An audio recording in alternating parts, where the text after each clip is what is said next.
and introduce yourselves. I'm Fred Murphy here in New York City. I've been participating in and providing tech support for this Future Historians group since its inception in 2017. We'd like to welcome back our returning future historians, and a special welcome to those of you who are joining us for the first time today. As I noted, we'll do a little round of introductions a little later. You can learn more about our work at futurehistorians.org and see there some initial results of our efforts to look back from a vantage point of a century from now and recount the story of how working people overcame capitalism and began healing the earth and building a new society where sharing and caring replaced war and profit-taking. Today's topic is Les Gilets Jaunes, the Yellow Vest movement that has arisen dramatically in France since last November and spread to a number of other countries in Europe and beyond. This uprising has inspired many of us by confronting the neoliberal austerity of the Macron regime, but it's also posing sharp challenges to the left. Some of the questions posed are these. How can the Yellow Vests sustain their numbers and militancy over the long haul? How can they organize themselves more coherently while maintaining their spontaneity? How can they defeat the government's campaign of brutal violence and lying propaganda that's relayed by the media that hate the Yellow Vests? How can they overcome the racism that divides France so sharply? How can they avoid co-optation by the political parties of the left and the right? How can they avoid being sucked into the official political system? How can they converge with the organized industrial working classes that are still controlled by union bureaucrats so as to achieve a general strike? How can they continue to spread to other countries and federate with movements there? How can they finance social improvements given the neoliberal European Union that restricts deficit financing? How can they avoid the fate of the Greek uprising and the co-optation of that movement by Syriza? To open our discussion on these and related questions, here is Richard Greeman in Montpellier, France.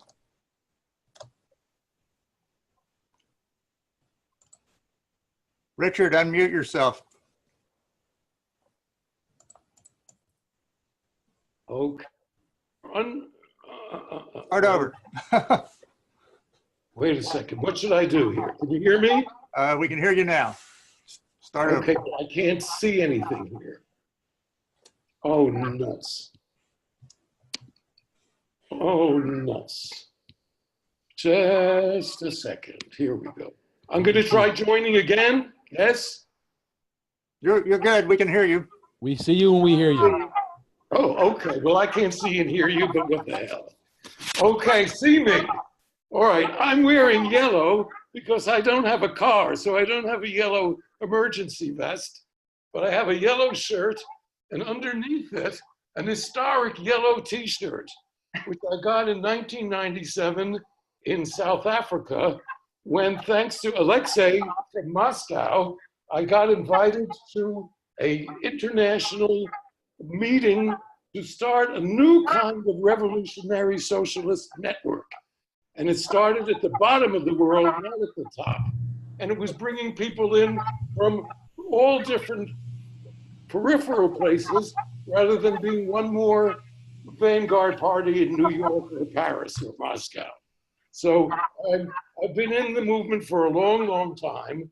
And it was there in 1997 that, having been invited by email, and for the first time realizing what this kind of technology, which I'm inept at, but which we're using now to have an international conference, I realized that the terms had changed, that the masses of people around the world, the nations separated by religions and nationalism and so on, could in fact get together, as the promise has been since the 19th century, since the revolutions of 1848.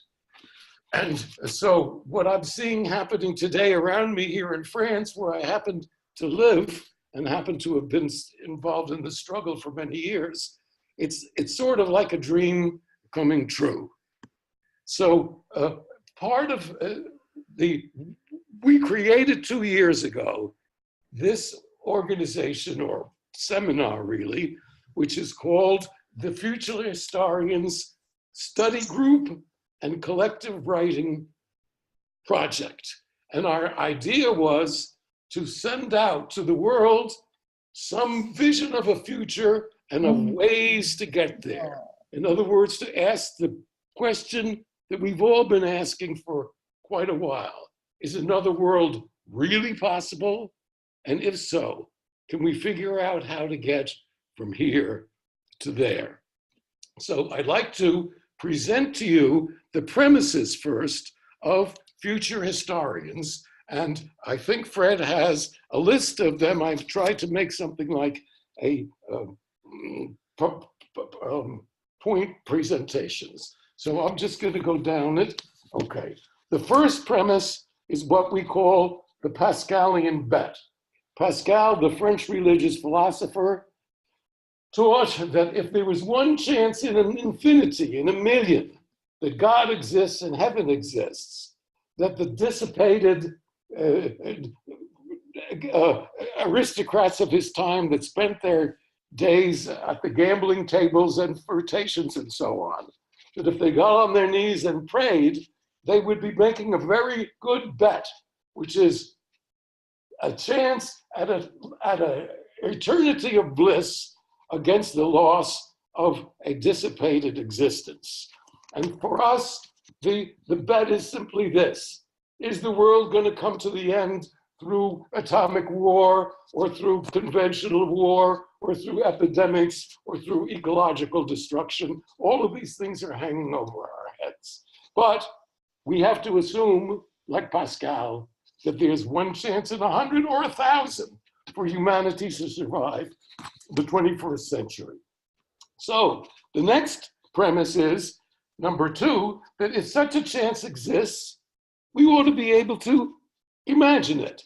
Science fiction has for centuries anticipated events in the future, and so why shouldn't we be able to if it really is possible? If we can imagine it, that means that we will have made up some kind of credible utopia. And utopias have been a powerful force in the world for centuries.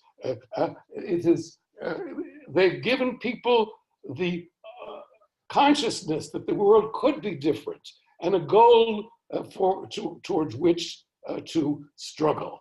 And in the 19th century, particular, in the United States, Looking Backward by Bellamy, and in England, Morris's News from Nowhere really did bring thousands and thousands of people into the revolutionary and socialist movements. Now, today more than ever, with the future really a question mark, people need a credible, positive vision in order to continue to struggle. And I think that this is what the yellow vests are bringing us today. You know, Naomi Klein wrote 2 years ago that no is not enough. And the problem is that all of our movements up to now have been anti-something, anti-capitalist, anti-war, anti-totalitarian. All these things are right. We have to fight against. But if we don't have something to fight for, we can never win. Now, the next premise, number 5, is that there are many advantages to looking backwards, to looking from a century from now back onto what's happening now in order to give it a perspective. Marx, for example, point 6, if he hadn't believed, correctly or incorrectly, that socialism was on the agenda, that after capitalism would come socialism, it gave him the insight to look at the history of class struggles throughout the world and to see capitalism, and this was very, very important, as a temporary, limited system that after a certain number of years would decline, would collapse, and would be overthrown. And we seem to have been reaching, after 500 years of capitalism, such a point of change. Finally, looking backward simplifies complex situations. since we are starting with the assumption that there are historians in the year 2116. In other words, that something like civilization has managed to survive and have a culture, that gives us a way of plotting our course from A to B, as it were, without getting lost in all kinds of side paths. And it also keeps us from quarreling among each other as to which is the best path. Because number one, we're not struggling over power. And number two, we've all been dead for at least 60 years, starting with the youngest among us. So we decided to come together and do research and then writing to see if we could produce some kind of credible utopia. And we settled on three basic rules. Number one, no gods. Number two, no extraterrestrials. And number three, no infallible vanguard parties to lead us to the promised land, which left us with the idea of a plurality of future societies and a plurality of roads leading to them that we would observe coming up, emerging in what is for us the present, but looking backwards, a century ago. Now, we have a certain method, an evolving method, because we make our road by walking it, to see if we can get to this result. We have both a study group and a collective writing project. During the first year, the study group outlined some 20 different topics, including economics, energy, women, utopias, and so on. And we met weekly to discuss them while gathering materials in our readings on each of those specific topics. And we shared them through a Dropbox, which is a slightly complicated thing, but it enables all of us to look at the same documents and then to discuss them during the 2-hour videotaped seminars that we held for over a year. All of these seminars are available on YouTube, and so is this one which we're doing today. And of course, we're continually adding to these various categories, which are arbitrary, but they serve as documents, as evidence, as historical and scientific and contemporary reports, so that we're talking about a utopia that is really possible and not something made up. Now, the second part is a little more difficult, and we're just embarking on it. And that is the process of collective writing. Our results, as you can see, have been posted on a wiki. And I assume, since I can't see here, that Fred has been showing you what the Dropbox looks like and eventually what the wiki looks like. So you can read our results on the wiki. And the originality of our project, as opposed to previous utopias, and are the following, really 3 salient points. Number one, most previous utopian fiction don't really go into how people got from capitalist barbarism to a better world. In other words, as we constantly say, from there to here, or from here to there. Secondly, the future societies proposed by Thomas More originally and his successors are all to an extent monolithic, and some of them quite distasteful. The most popular in the 19th century was Bellamy's Looking Backward, but it's a very rigid society, and I wouldn't want to live in it. William Morris's is a marvelous one, but it's based on a kind of nostalgia for an idealized Middle Ages in News from Nowhere.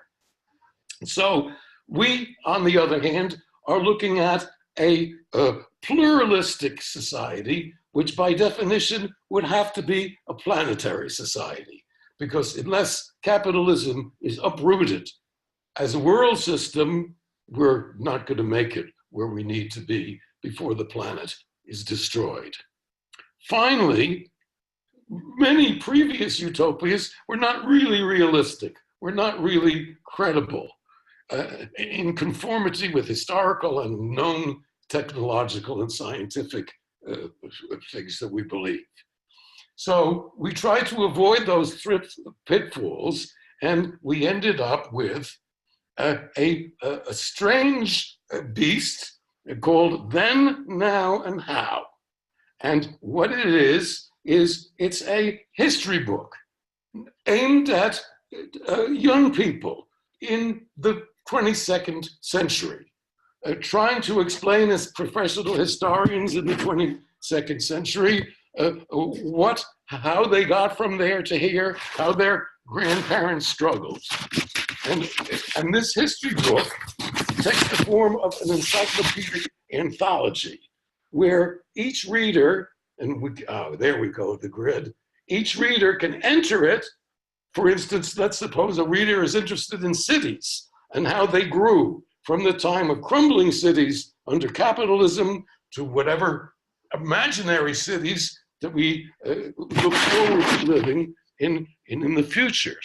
So a person who was interested in cities could read a chronological history of cities, from the destruction of cities through the fight for the city and to the creation of varieties of new cities. So that is the sort of vertical dimension of this encyclopedia. Okay, then we also have the temporal dimension, which is then, now, and how. So to take, what is our method? How do we do this? Well, very simple, by a combination of creative plagiarism and tense changes. All right, let me explain that.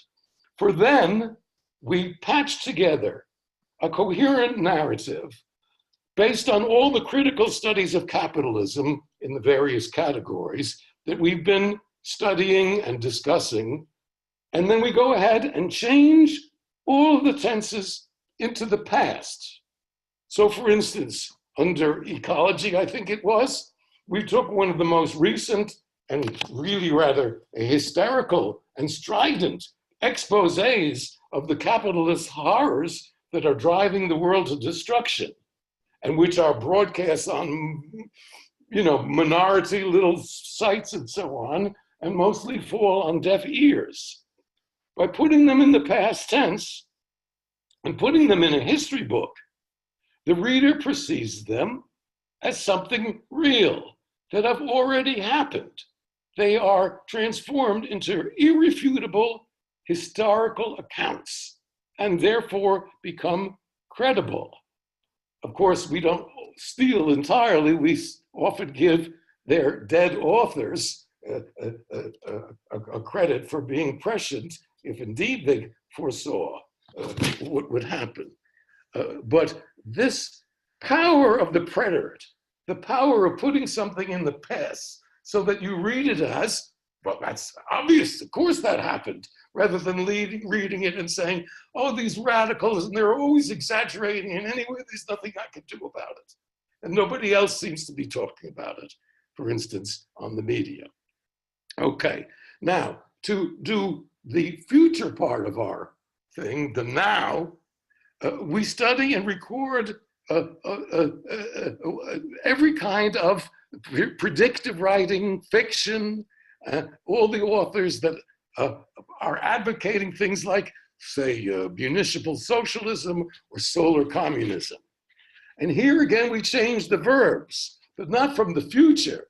This would happen if only, or this will happen, and so on. But we put them in the present tense, explaining and extolling to our youthful 2,120 audience of young people, these are the solutions that various societies came to.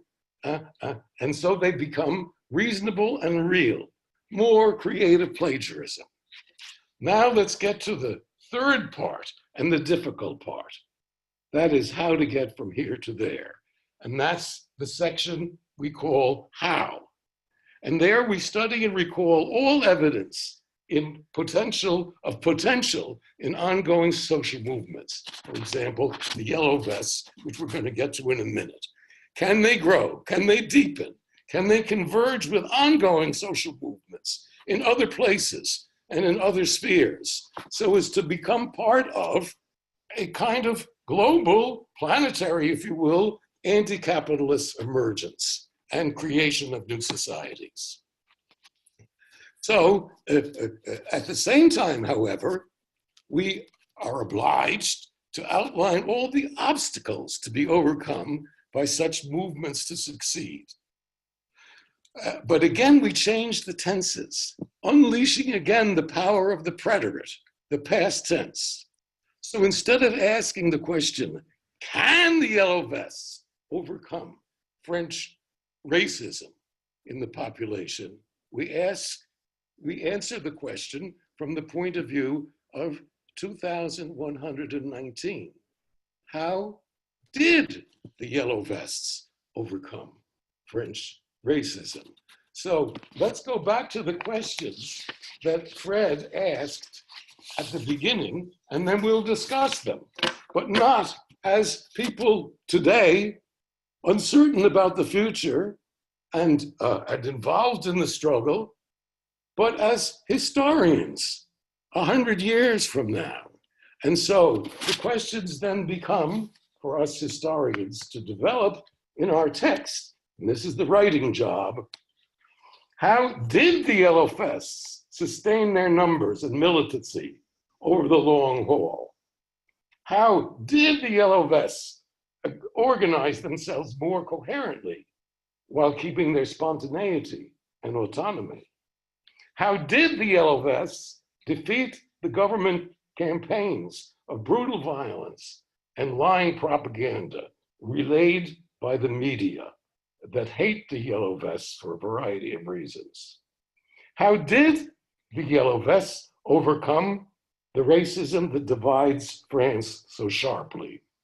How did the yellow vests avoid co-optation by political parties of the left and right? How did they avoid being sucked into the official political system, as they're trying now to do with a fake kind of, not our referendum, but another one proposed by and controlled by Macron? How did the yellow vests converge with the organized industrial working classes that are still controlled by union bureaucrats? And how did they achieve a general strike? How did they continue to spread to other countries and to federate with movements there?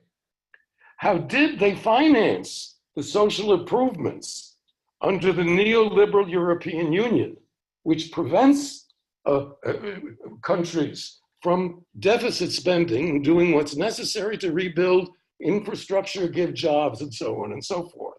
And finally, how did they avoid the fate of Greece, where there was a consensus on pulling out of the European Union, but the Syriza party that they elected 2 days after they were given the green light to pull out, caved in. So by asking these questions in the past tense, we come to some very different ideas. Now, let me see if I can now go to the article, the history that I drafted, which is all based on the how. Fred, can I just look at the first part of it? Or can we all just look at the first part of it, the one that I sent out? Can we put that online? Hello? I can't hear you. Oh, wait a minute. That's because I was muted, but now I'm not. So give me 1 second. You'll soon be able to mute me, and I'm sure you'll be glad. But just let's look at this together so I can make points, and then we'll open the discussion. Just 1 moment here.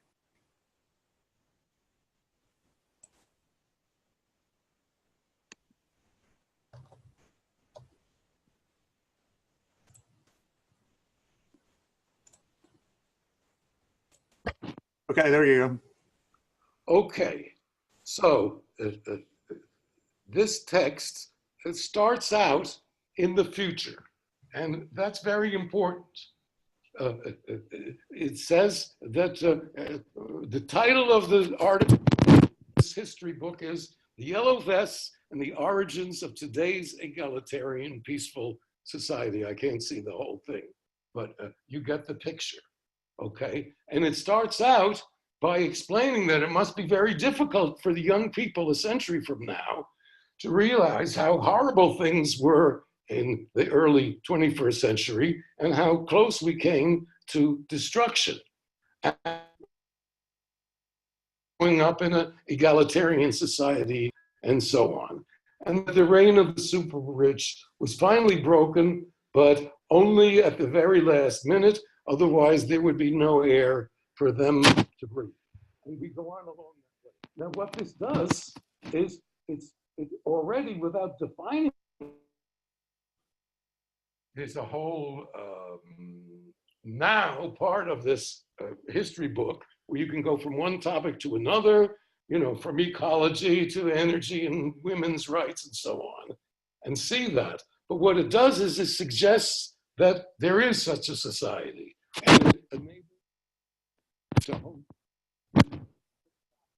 And then the second part of it, it's not so surprising, themes, insurrection,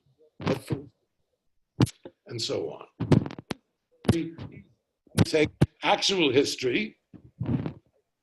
Richard, we're losing your audio, Richard. Oh, I don't know why, but we lost some of your audio there for a moment. okay. How am I doing now? That's fine. I think stay close to the mic and we should be good. Okay.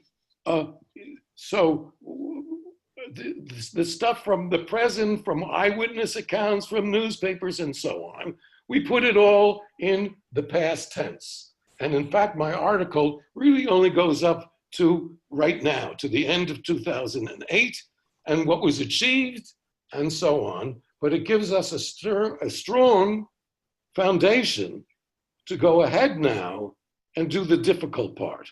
And that's why we've invited you, because we're going to have to figure this out bit by bit and collectively to answer those questions. How did they overcome racism? How did they finance social improvements? And so on. So that's where I'll stop for now. I encourage you to read this and help edit it. It could use a lot of improvement. It was done very hastily, but I think that it has strength and credibility, and will give credibility to what we come up with in terms of facing the very, because let's face it, I'm 80. I've been struggling since I was 16. And even in 1968, unlike my comrades, I had no illusions that we were in a pre-revolutionary situation that could lead to a worldwide revolution. On the other hand, I've been observing the internet influence or the usefulness in everything from the Zapatistas up to this spring's strikes among the West Virginia teachers who stuck in hollows where they couldn't communicate with each other, had local groups which then federated all over the state, overcame the union bureaucracy that tried to sell them out. And not only did they win what they wanted, they pushed back a Trumpist Republican legislature, made them pay for it out of coal profits rather than taking it out of other social services, and it spread all over to the other red states. So we've seen that there is something new on the scene that helps us. And what distinguishes the Yellow Vests is that they connect by internet, but then they get together. They come out of their houses. They stand on rond-point, how do you call them, roundabouts, and at toll booths. And they gather in cities and increasingly now in general assemblies. And they come together. People are talking to each other. as they never did before. And so this is a remarkable coming together of on-the-ground, person-to-person activity and the use of the modern internet, social media technology to bring people together. So I'll stop right here, and we'll see if we've got a Pascalian one chance in 1,000 or one chance in 100, or maybe the time has come down to one chance in 10. In any case, the alternatives, we know what they are. We all will be dead before the end of the century, but those of you who are young will probably be fried to death one way or another, atomically or ecologically. So let's bet.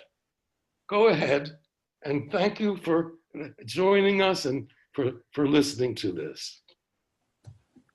So I'd like to just take a quick round of introductions, starting with Alexei in Moscow, and just, say who you are and just a quick couple of words about what brought you here today, or if you've already been participating in the Future Historians. And then we'll get the discussion started once we've been through that. So Alexei, I'm going to unmute you and take it away. Yes, thank you very much. My name is Alexei Gusev. I'm from Moscow, representing Praxis Center for Research and Education, the NGO which Richard helped to create several years ago, and also the University Solidarity Trade Union, which unites university staff in Russia. This is a new independent trade union. And today I have mostly questions, because the movement of yellow vests is very interesting. And from my point of view, is quite contradictory. It's heterogeneous. It lacks the clear class character.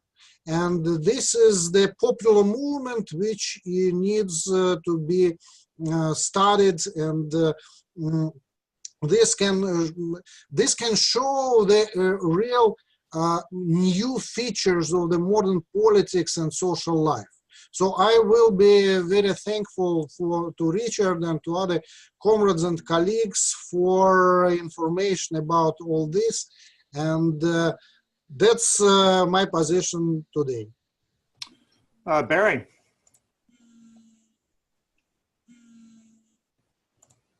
Good morning, everybody.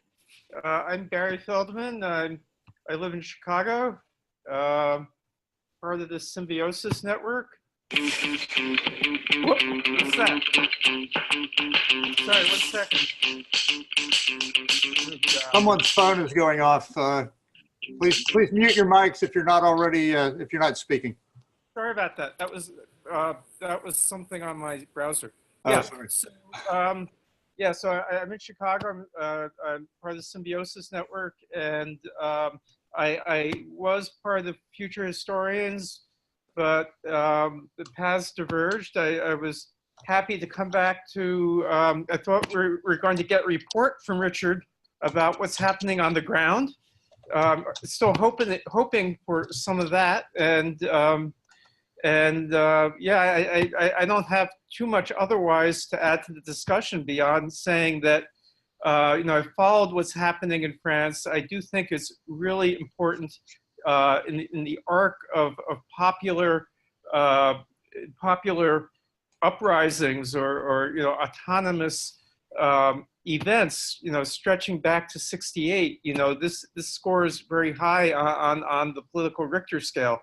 It's kind of and then more recently stretching back from the Zapatistas onward, and that we really need to pay attention to what's going on in France, and to see it in a larger perspective of both the recent horizontalist movements that have been showing up all over the world, and think about it in terms of also the authoritarian drift of European governments and governments globally, and put that in the context of the continuing restructuring of the world, you know, through the, I guess maybe we don't want to call it neoliberal at the moment, but, you know, the dynamic of global capitalism. So these things are all intertwined. Things are happening, very important things are happening, tectonic plate movements.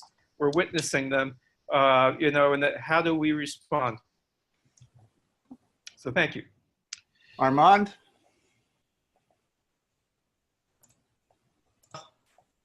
Hello, my name is Armand. I'm in California, Southern California. I come from UC Riverside. I didn't know about future historians until maybe yesterday or the day before, but I received an email about it from Dr. Christopher Chase Dunn, the world systems theorist, who is my mentor and chair here in the sociology department in UC Riverside as a graduate student. And I guess, so I've been following Yellow Vest to some extent. One of my friends here is actually French. And so he was telling me that he was kind of warning me in advance that something was going to happen big, which was interesting. And then the Yellow Vest revolt came. I guess he was plugged in enough knowing what was going on with Macron. For me, I think one of the concerns we sort of should have, and maybe a question that if I were like sort of looking back about like how was it overcome, you know, from like the standpoint of 2119, is how do we stop this movement from potentially taking sort of the opposite direction that we would want it to? That is that I think that we do have like a reaction against sort of like the global neoliberal regime and against the contradictions of capitalism. But sometimes those reactions end up pushing it in the direction of, you know, fascism or, you know, nativism and those sorts of things. And we've been seeing that going on around the world. And I think that's part of why we have this sort of global polarization thing going on, is because there's a portion of the country that's reacting to, you know, the stimulus going in that direction, and then another portion that's pushing in the progressive or socialistic direction, and they're actually reacting to the same stimuli. And so that's a sort of, you know, concern that I would have. Like Yellow Vest, because it's this sort of spontaneous thing that's not tied to any clear sort of institutional party or anything like that, there may be people of multiple different tendencies on, you know, closer or further away from either one of those polarities within it, and it could push in either direction. Thank you. Kevin Zeiss.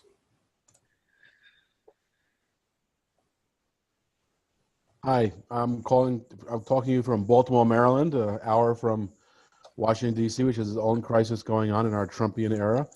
I'm co-director of Popular Resistance with Margaret Flowers, and Popular Resistance grew out of the Occupy movement.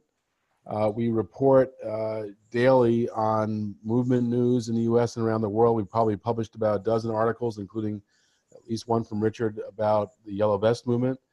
And we did our last newsletter. If you go to popularresistance.org, under newsletters, you'll see our last newsletter was about what would happen if the Yellow Vest movement came to the United States, and describes the Yellow Vest movement and how it could apply to some of the same issues that we're facing. I see Yellow Vest as a continuation of a struggle that's been going on certainly since Occupy, and probably since the Zapatista-NAFTA rebellion against globalization, WTO, and the globalization protests. It is one thing I think that might be helpful for people thinking about how we get from here to there is Popular Resistance. That we did a school, 8 classes, on how social movements succeed, social transformation, the challenges we face, the pushback you get from the status quo, the roles that we play at various stages of social movements. And it's 8 classes, each one an hour long, available on the web. You can listen to it whenever you like. And we have about 100 articles and reports that go along with it as part of the curriculum. And I think if you look at that, I think we can figure out how we get from here to there, because that looks at the history of movements and their successes and failures. My sense is that we are in the midst of a major conflict inequality at record highs in the U.S. and around the world, social insecurity, economic insecurity, racism rearing its head constantly. And so we're in a building of a mass movement for economic, racial, and environmental justice, as well as peace and end of imperialism. I think that's what this is part of. And Yellow Vest is an interesting tactic, interesting phase of that, as was Occupy. And I think we'll learn from each other, and the Arab Spring and the Spanish movements and resisting inequality in Spain. I think we're all learning from each other and continuing to evolve. And this is just an ongoing struggle that I suspect that if we survive the crisis of climate change and of war, that we'll go on to that egalitarian society. And 100 years from now is probably a good bet. Over. Virgile.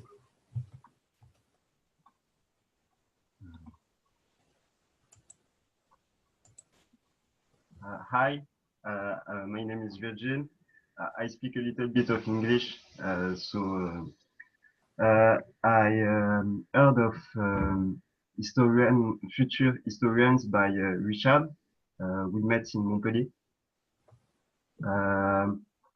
I was in the protests in Paris this Saturday. It was particularly violent.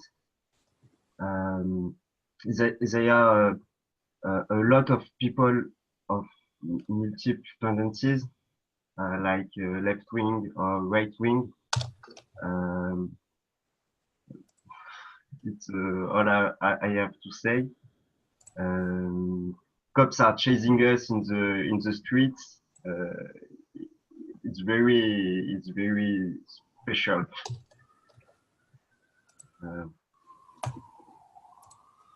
Voilà. Okay, thank you. Lola. Hi, can you hear me? Yes. So I'm sorry, I'm in a coffee place. I can speak too loud. I hope you can hear me fine. I'm also in Paris. I already participated in the Future Historians sessions, although recently I've been very busy and I haven't participated much. Anyway, I was also in the protest yesterday, and I've been going, I think, maybe 5 or 6 times in December and then yesterday. It's a very exciting time. To be honest, I haven't feared so much the rise of the fascist and right-wing, extremist right. I don't fear them so much because when I go there in the protests in Paris, I don't hear those messages so much. What I hear is most, well, I don't know, leftist messages. It doesn't look so much so frightening. I think it's also the media who wants to make the movement look like a right-wing thing, but I don't think it is so much. I think there are actually some polls showing that the left is actually more represented in this movement. I don't know how it's going to turn out. I was very happy to see that yesterday there were many people. It hasn't been slowing down, or it hasn't been dissipated because of the Christmas and all that, because that was one of my fears. Yeah, it's very exciting. I think a lot of people are protesting for the first time in their lives, which is something new and different from the other protests that I've been participating in. And I've been talking to some cops in the protest, and it's a bit frustrating, but yeah, it's like for them, just what they call, I don't know, the breakers, I guess. They're protecting us from them, which is obviously ridiculous, but that's what they think. So, but I think a lot of cops are actually, inside they might support the movement, and I actually heard some cops saying this, that they would participate if they weren't, like, they're afraid of losing their jobs, but I don't think they're against the movement. So if they would give up, stop doing what they're doing, it might really change a lot of things. But yeah, I don't know. Yeah, that's it.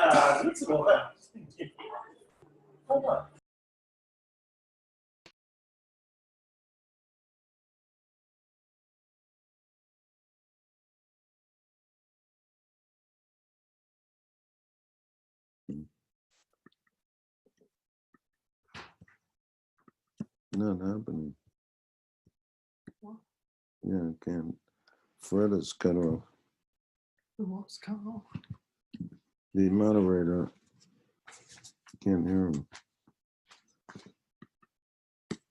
Can't hear you, Fred.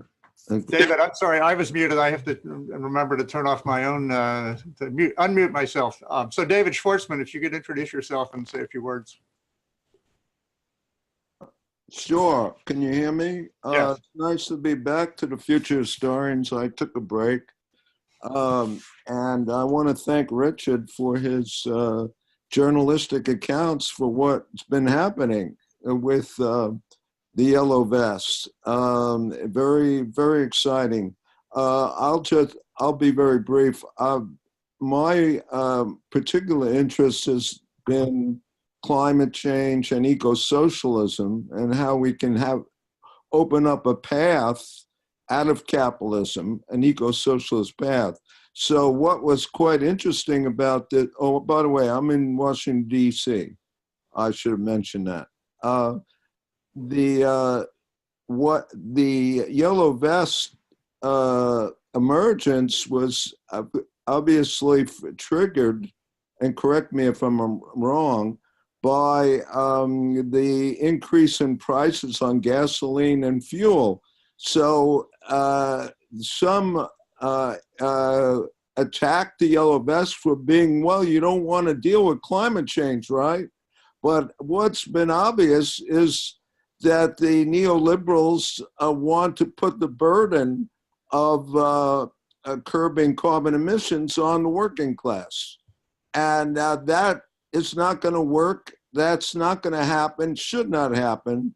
And we need to seek another path, another program to do that. And, you know, Fred and I think we've both involved with, you don't mind me mentioning this, Fred, with the Democratic Socialists of America, the eco-socialist group, and particularly talking about the Green New Deal. And I'm convinced that this is a path that needs to be opened up. And the initiative in Congress, of course, was very important, but it did not address the imperialism and the military budget, as several people have pointed out, like Medea Benjamin, and articles on other articles that I've read. And so we have an opportunity now, I think, to move forward in a way that did not exist even recently. And so I want to thank everyone for participating in this.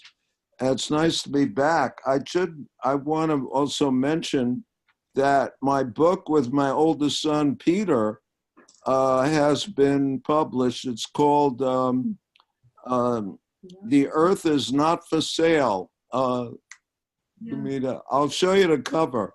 And I'm actually having a book event in DC on the January 27th. So I expect everyone overseas to fly into DC to my book event.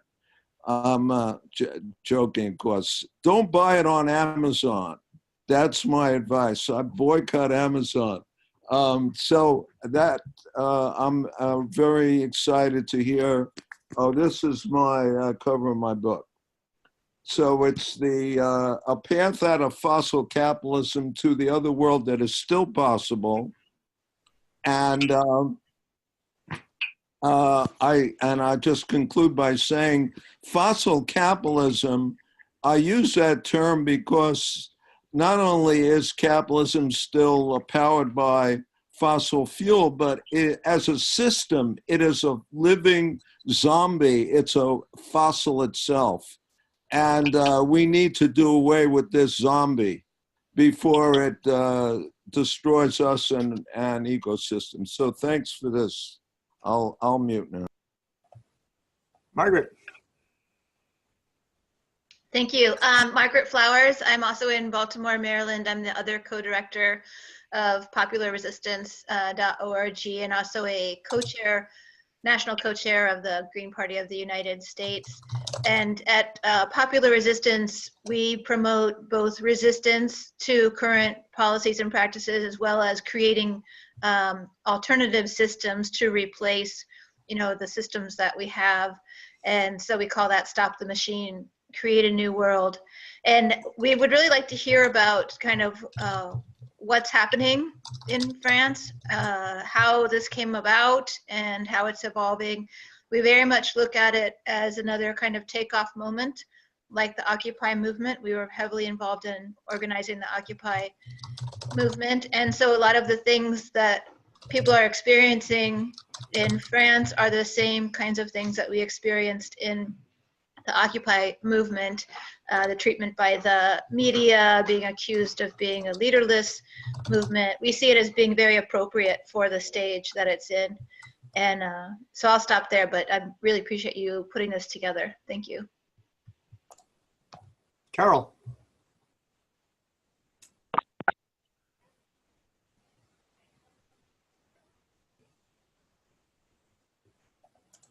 Work with a network called the Women in Migration Network. So I work on issues of gender and migration on a global level. As many have said, it would be really helpful to get a better sense of what's happening on the ground. I think one of the questions that we have is, in this diffuse movement, how much is it being pulled to the right or to particular groups on the left, and what kind of autonomy does it have? So what kind of messaging, and from the light of migration, racism and xenophobia as well, and so to what extent is there space in a movement that has been from the images, and we don't know the realities, but of white workers in France, and we've seen some immigrant African leadership emerging as well. Where is there space for a broader umbrella that would include migrants that are a growing part of the population? And I think it's relevant, obviously, to the U.S. as well, because unless we can, there's a disaffected working class that's been squeezed, that has been, embraced the xenophobic and racist line, and until we figure out how to build a social movement that incorporates them, we're not going to get the change we want. So I think it's interesting because it looks like there is some potential for that. I'd like to hear more about that. John. Yeah, hi, Fred, Kevin, Margaret, Carol, anybody else? Fred Magdoff, I see, is on the call too. My interest in the whole yellow vest thing is spreading it to the United States, and I think we have an opportunity at the moment with the government shutdown, the LA teachers strike, and it'll be quite interesting to see if the idea spreads. Aside from that, I'm just listening and trying to learn a little bit. Thanks, Fred.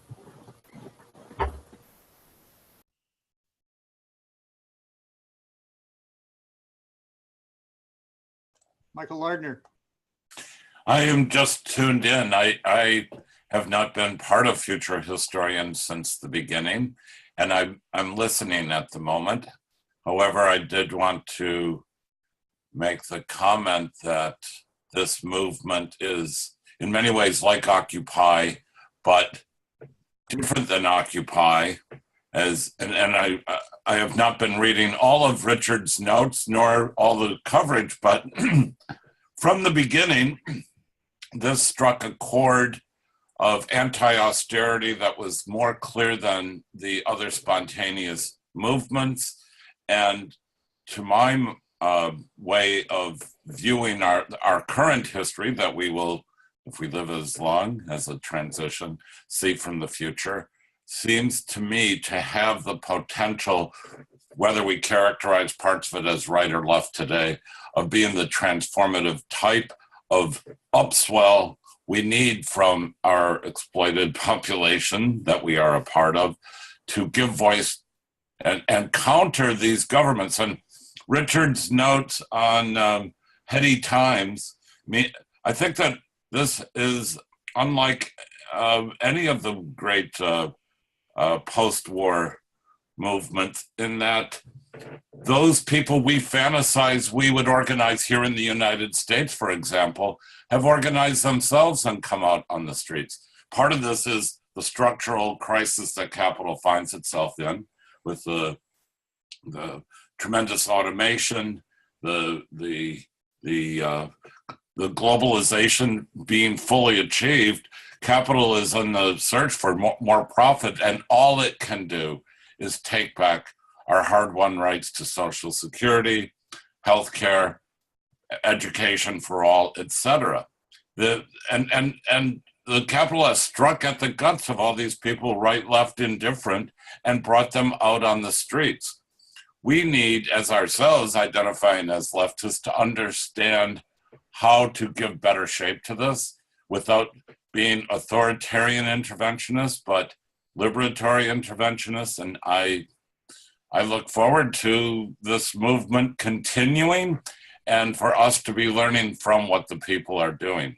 The people being the working classes of France. And I see this is going to London, Brussels, and other places. Let's hope that the life Nuit Debout had a few years ago, spreading throughout Europe, spreads to Europe and other shores as well.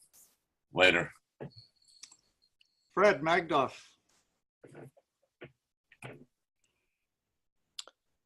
Greetings. I don't know if people can see me, but I just put the video on, and I was mainly tuning in.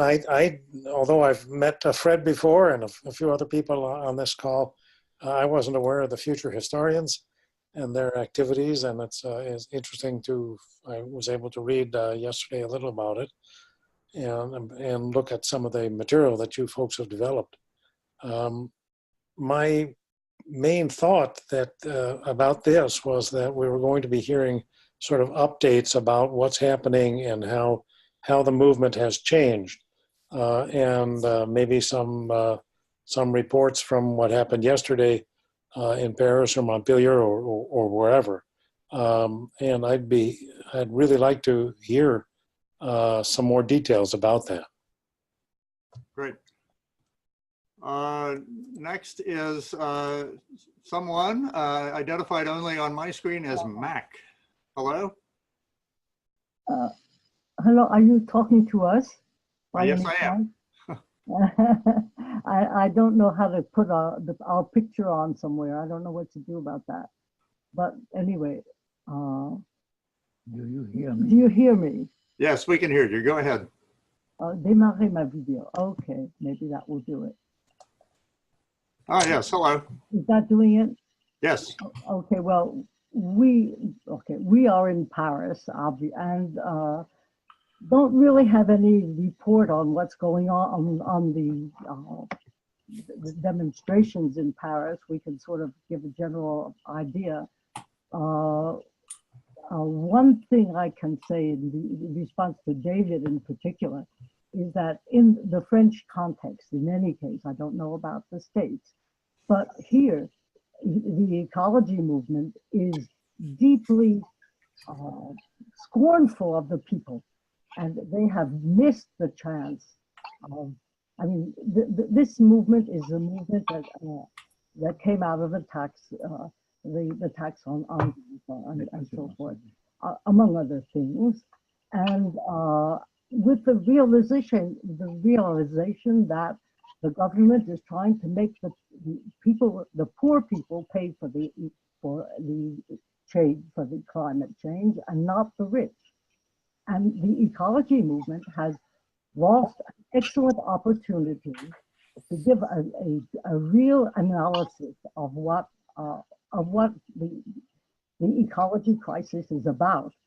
And they continue to have a very individualist approach where you have to sort your garbage and eat organic food and not waste and not use your car, but not giving any analysis of what is what capitalist society is doing to this. And right now they have not, the ecology movement has not sided with this yellow vest movement. Daniel, would you say something?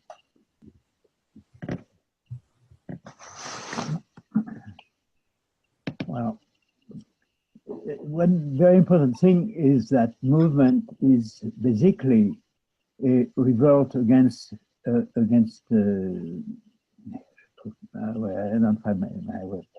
It's for dignity. I mean, and well, speaking of class structure, well, of course, it's not a class movement in the sense of the Marxist analysis of society, in which the working class is defined by the fact that it does not own, it does own only its working force, and it is dominated by the people who own the means of production. Here, now, the means of production are collectively owned by a bureaucracy and a big organization, and most of the people who are running the means of production they're living by salaries. But of course, now the criteria for I think is the fact of who run the system and who is dominated by the system. And these people have a very, very acute consciousness of being dominated and despised, because, well, not despised, looked down on. Looked down by this government, especially this president, who is a sort of caricature of bourgeois prejudice, and is a representative of this caste of French people who have been in the ENA, École Nationale d'Administration, which is a very high university for functionary, for high executive.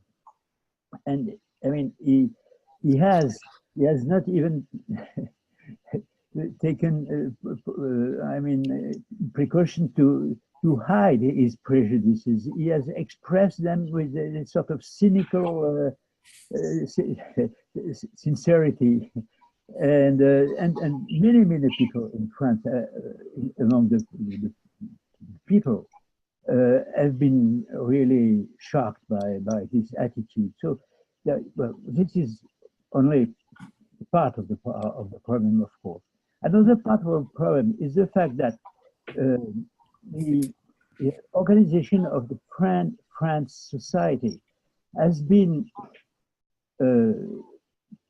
changed completely, even geographically, because they have reorganized the department and the structure into big entities which are dominated by a sort of capital city,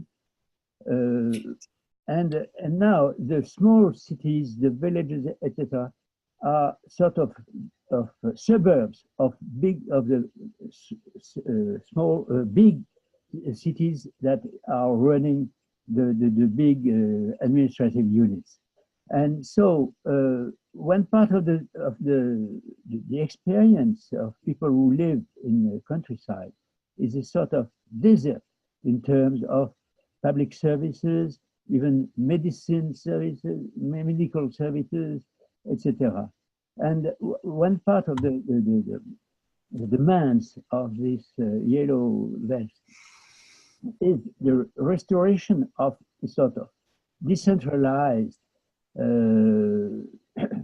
organization of the public services. And in that sense, I think they indirectly contribute to an ecological organization of the society, which has to be decentralized and localized. And well, this is only a part of it. But of course, the movement is now still very open, and nobody knows towards if it is going to go to the left or to the right, and that's a big problem for people right now. Could I add just one thing about what Richard's wanting us to think about how to go from here to there or from there to here or whichever sense, is that we would never have imagined that the yellow vests would arrive. There's much more imagination in the movement than in our imaginations. Okay, thank you. Brian. Yes, hi there. Let me just put the camera on so I can be seen. Yes, hey everybody. Brian Tokar in Central Vermont, East Montpelier.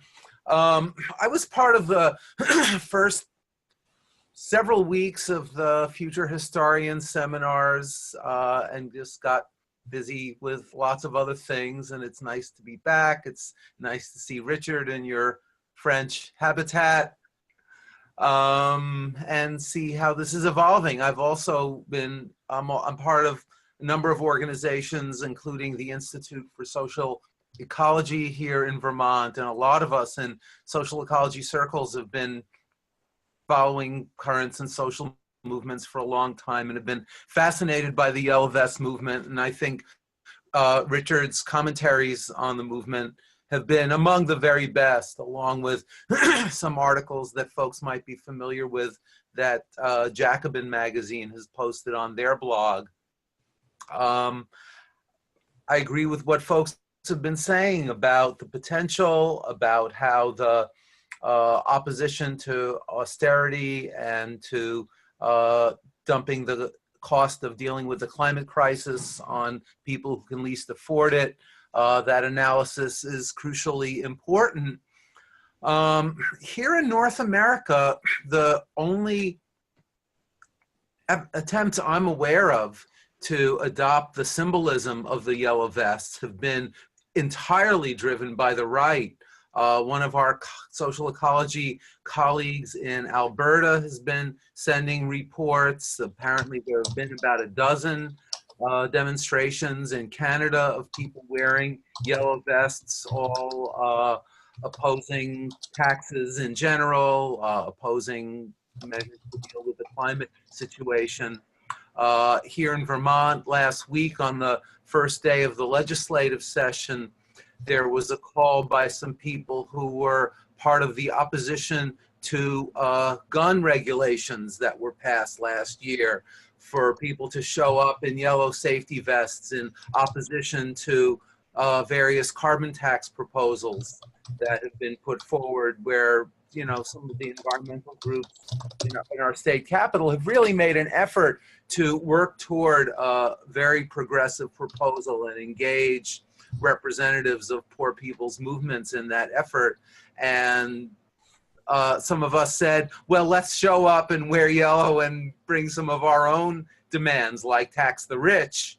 And the consensus on the part of the environmental community here was to let it be its own thing, let it be small and marginal. And I guess there were about 20 people in yellow vests who were mostly, again, the people who last year were out demonstrating against gun regulation. So it was pretty marginal, and hasn't really evolved beyond that. I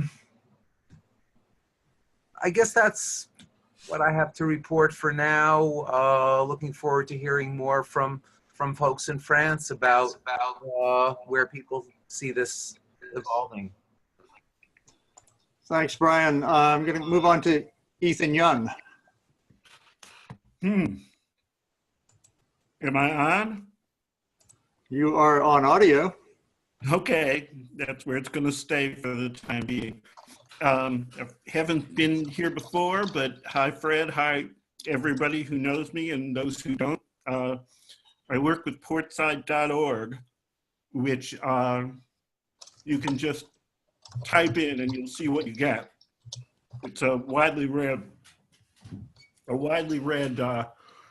collection of news for the left. And for Portside, one of the things I'm doing is a weekly collection of links to articles about things that are happening in the left around the world. And of course, when Yellow Vests exploded, it was like a eureka moment. It was sort of almost unreal to see something so both spontaneous and well organized and cutting through the Gordian knot of left politics in France and in the world in general.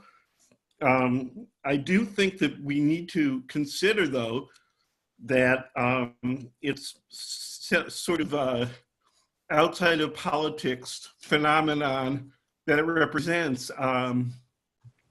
what the possible temptation of it swinging to the right really are. It is, in a sense, a populist movement. I don't think populism is necessarily inherently right or left, but in this case, it's clearly left. The people who were initially worried about it being a manifestation of right-wing populism or nationalism, I think would have to admit now that that's not the case. But the question is still, will it be the case in the future?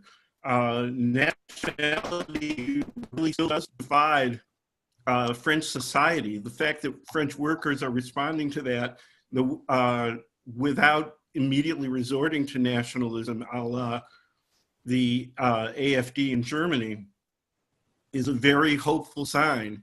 But we still have to keep our eye on how this develops, because the pressure from the right is likely to be stronger than the pressure from the left at this point, both because the right is more aggressive and more powerful, but also because the left wants to unite with the Yellow Vests and quite rightly don't want to push it in any particular direction before they have a chance to really earn anybody's respect or trust.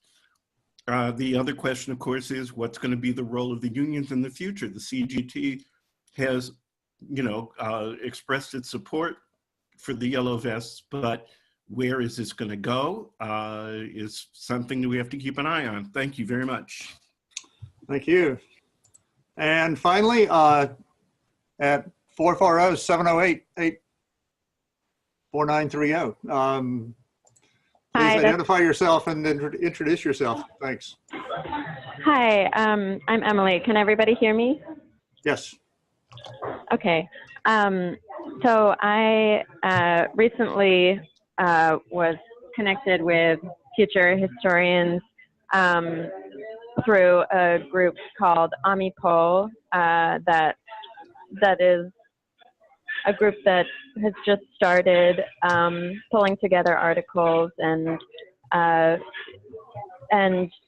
with the goal of sort of coming up with some solutions and kind of giving people a space to write and come together and share ideas and share some networking opportunities just within this sphere of sort of solution-oriented work. My personal background is in fashion, and so through seeing fashion in the way that it is run, and through my own experiences, it occurs to me.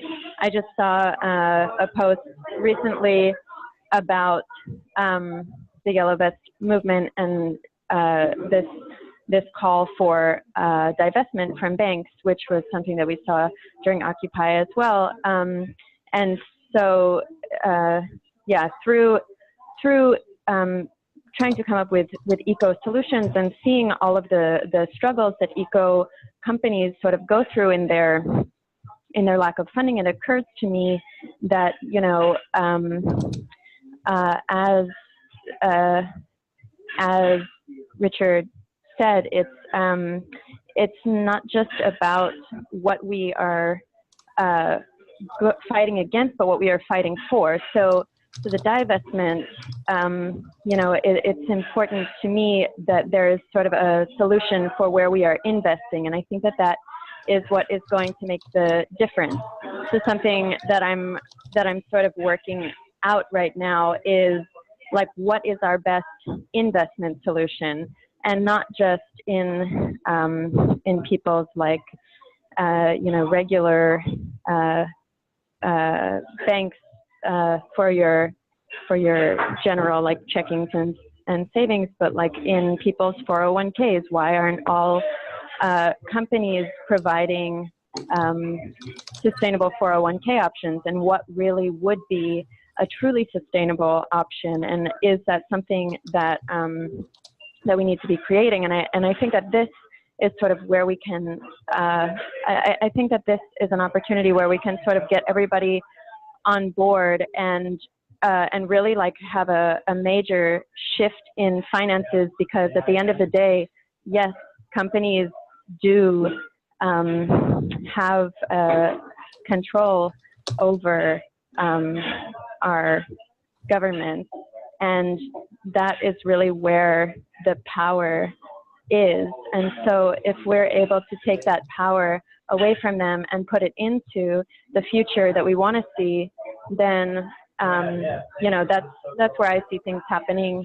And for me, it's a question of whether we need to divest and like hold on to stuff for a little while so that the government can like have it collapse and then invest in something, or if it's just like a direct transition. That's something that that I'm sort of wondering. These are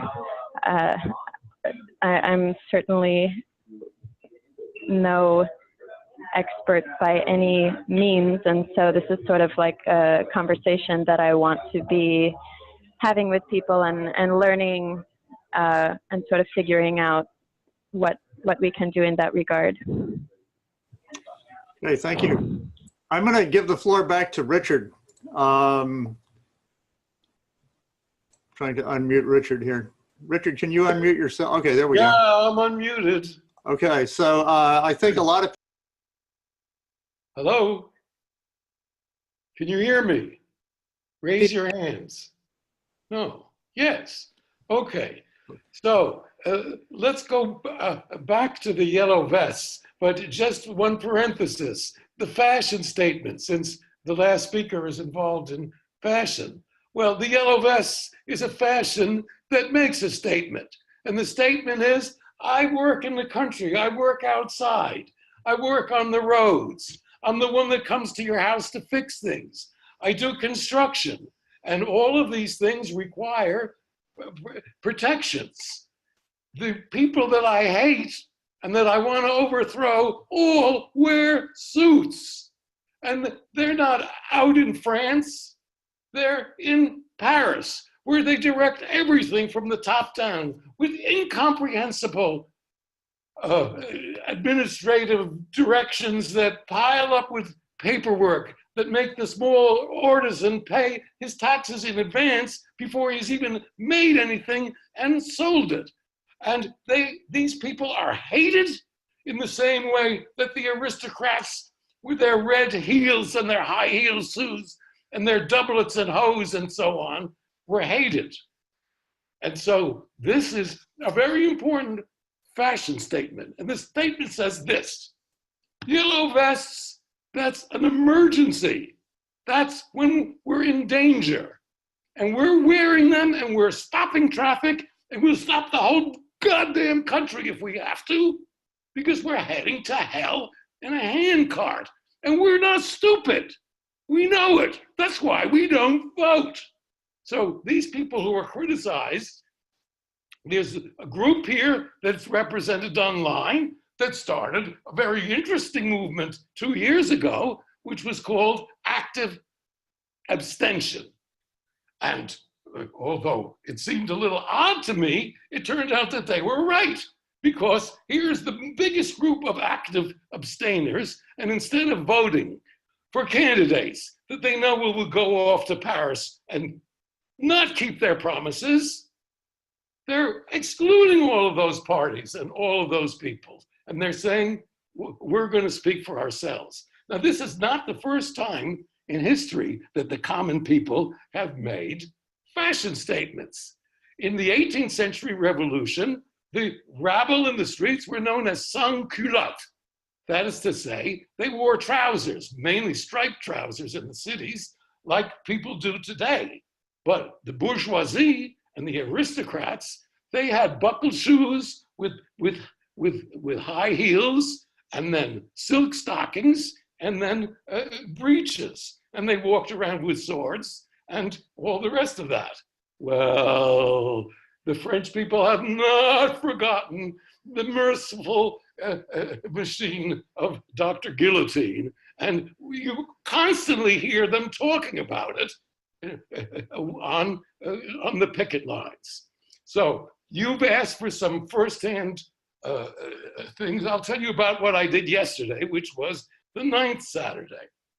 All right, first of all, my first Saturday, I was in the country. So I went out to one of those ubiquitous, the French won't have traffic lights. They have these traffic circles and they put them everywhere, which is ridiculous because they eat up land and so on. But nonetheless, the people were out there, just as they were out there at toll booths, letting people go through for free, and at shopping center parking lots, talking about all of the problems that they don't have money to go to those shopping centers because the inequality in France has grown and grown and grown, and finally the people have had it.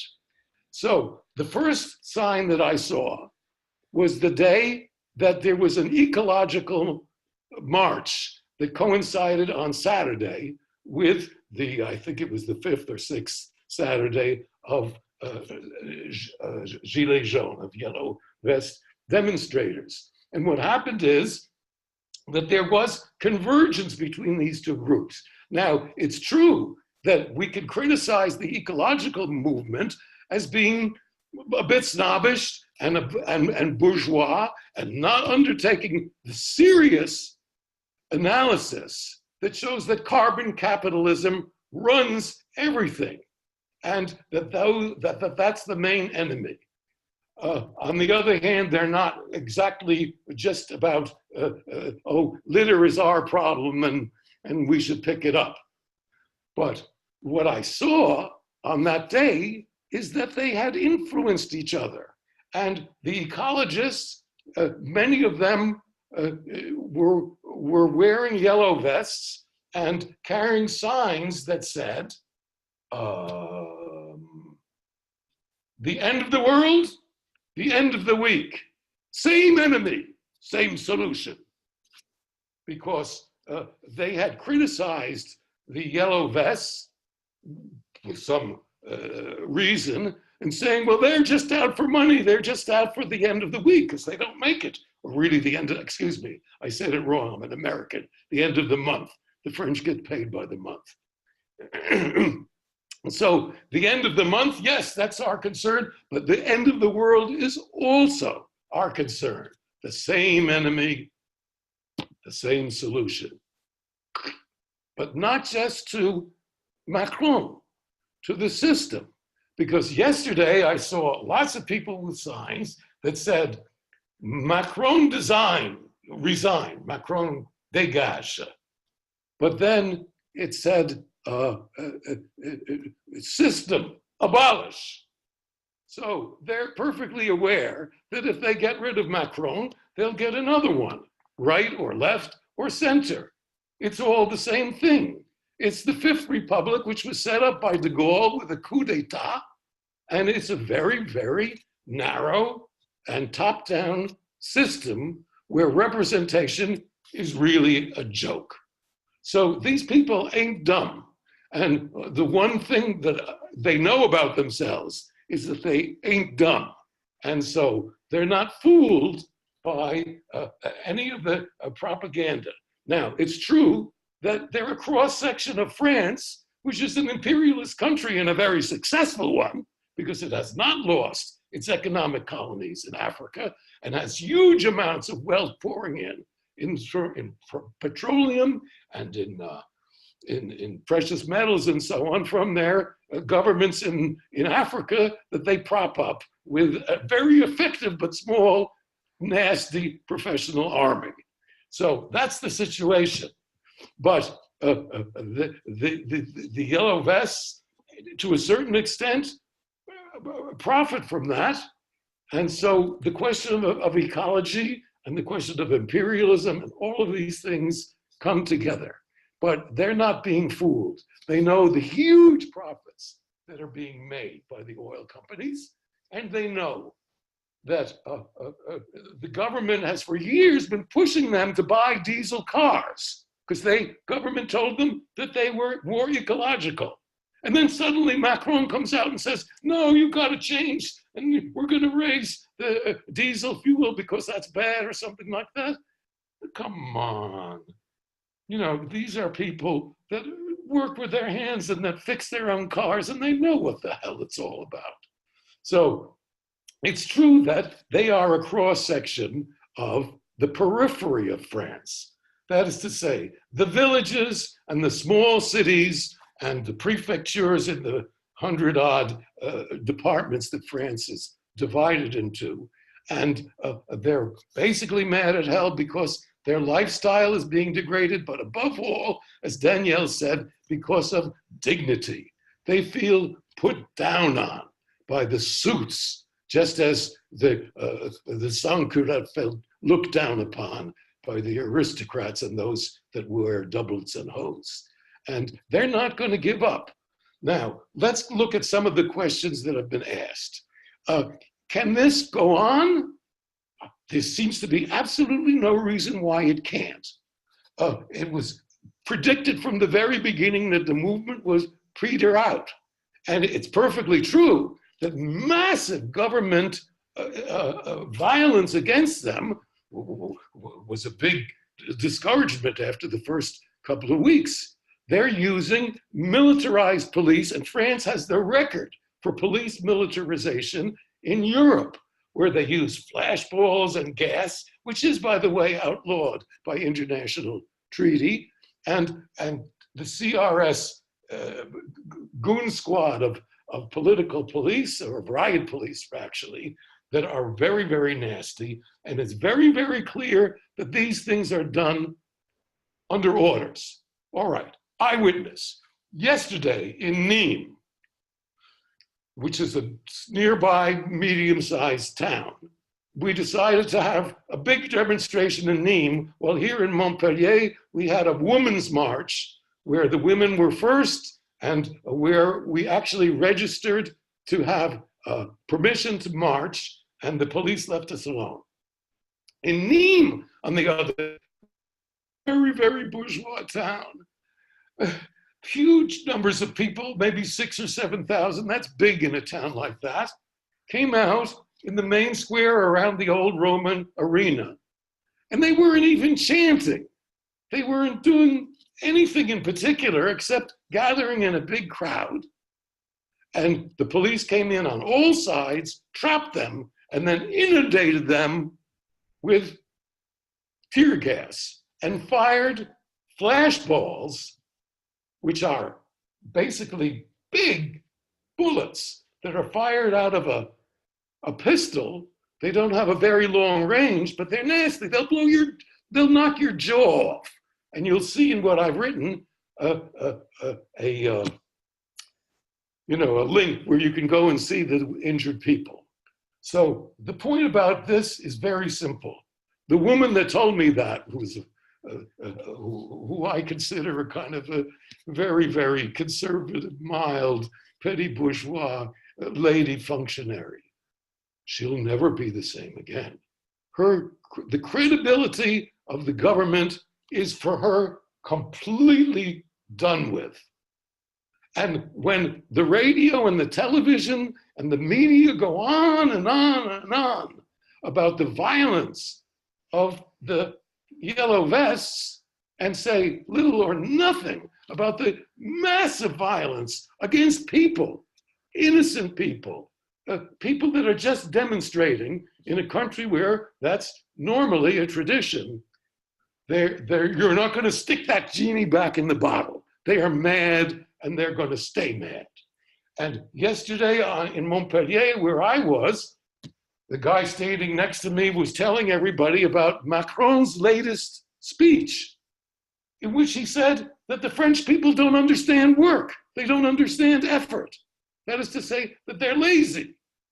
He's talking for the class of, I mean, he talks from his office where everything is gold chairs and everything around it. It looks like Louis XIV. Maybe it was built by Louis XIV or maybe the 15th. In any case, the dissonance, the cognitive dissonance, he's lecturing the working people of France who have to have 2 jobs and who can't make both ends meet. And he's calling them lazy. You think there's any way that they're ever going to go back into the fold after that? So the indignity and the violence and above all the lies. Now, the Yellow Vests absolutely hate the media because the media hate them. The interviewers, first of all, most of the media, like in Paris, they shoot from the 5th floor of the buildings. They're not down there in the crowd where you can see what's happening to the people around you. And they pick the people that they interview. So in one instance that I saw, there was a guy that had a program, he wanted to say something. He couldn't get interviewed. And they finally picked somebody that was stupid and had right-wing opinions, and they interviewed that person. Plus, when they interview people, they try to convince them to answer questions like, well, isn't this all about taxes? Or isn't this all about oil, diesel fuel? And the people talk right back. They say, no, that's not what I was trying to say. And so they're utterly furious at the whole media profession, who are basically part of the same establishment. Now, Danielle was talking about bureaucracies. I disagree with one thing. There's huge amounts of capital in the French stock market, and it went up 15% in terms of profits, whereas they're pushing down every social benefit. But it's not the capitalism of one guy with a big fat cigar and a hat. Of course, it's totally bureaucratized. And Macron, who used to be a banker or an executive at Rothschild, and then moved into the Socialist Party, which was putting in neoliberal reforms, and then became president on his own by a fluke, because the other parties fell apart, and he was the only one left standing up against the proto-fascist Le Pen of the National Front, now called National Resemblance or something. In any case, that class is easily recognized vestimentarily, financially, and in its arrogance. And that, again, is a genie that is not going to be put back into the bottle. But this is the first time in the history of France's 5 or 6 revolutions that I've studied, where instead of coming from Paris and spreading across the country, or hopefully spreading across the country, it's converging on Paris. And these people, many of whom have never been to Paris. Yes, that's true. It's a small country, but a large number of people have never been to Paris. And they came to Paris for the first time as demonstrators. And of course, got themselves shot and gassed. And where did they go? To a place that I never go. Most of the people that I know never go. The Champs-Élysées. And it's true, they broke some windows of fashion shops and so on and so forth. And they tried to get as close as they could to the Élysée Palace, where Macron hides out. And they managed to scare one of his ministers to climb out the back window of his ministry, because all they did was break down the outside door. They never got any further than that. But here are people coming in from the countryside, and that's their idea of Paris. They're going to the centers of power and the centers of wealth. Now, if that isn't a kind of class consciousness, I don't know what is. Now, it's not identical, with a class consciousness of organized labor, of industrial labor, of the railroad men and women and all the other big industries who have the power to strike and who are in direct conflict with the stockholders and the wealth that owns those companies, which are more and more privatized. But it still is class consciousness. And those of us who were very moved by Occupy in 2011, I thought the most genius thing about it was that they came up with the slogan, "We are the 99%. These people are the 99%, which includes, of course, the industrial working class. But they know that their enemy is the 1%. And in fact, on the sign that I saw at the first rond-point, it said 1/10 of 1%. And these are all crude handmade signs. So we're not talking about, a party that's sending down. These are people thinking for themselves and talking among themselves. Now, one of the first slanders against them, aside from being violent and black bloc anarchists and so on, and by the way, many of those so-called black bloc people are police agents. This has been going on in France for at least a century, and everybody knows it. And they've been filmed coming through the police lines, going and breaking something up, and then going back through the police lines and sitting smoking in a police wagon before being taken someplace else to do their dirty work. I'm not saying all of that. There are plenty of angry young people who have every reason to want to put on black clothes and break shit. But that's not where it's at. And people know that. And so being lied about, being beaten up and gassed, and then told that they are the violent, that's not going back in the bottle. That's another genie that's out. Now, we're worried about co-optation. We're worried about the influence of the right. And the first thing the government tried to do, and the media even more so, was pick out the FN people, the proto-fascists, the racists, and so on, who are in the movement more or less in the same proportion they are in the French population, which is not huge, but it's significant. But the attitude of the yellow vests from the very beginning was that they were bound and determined to keep their autonomy.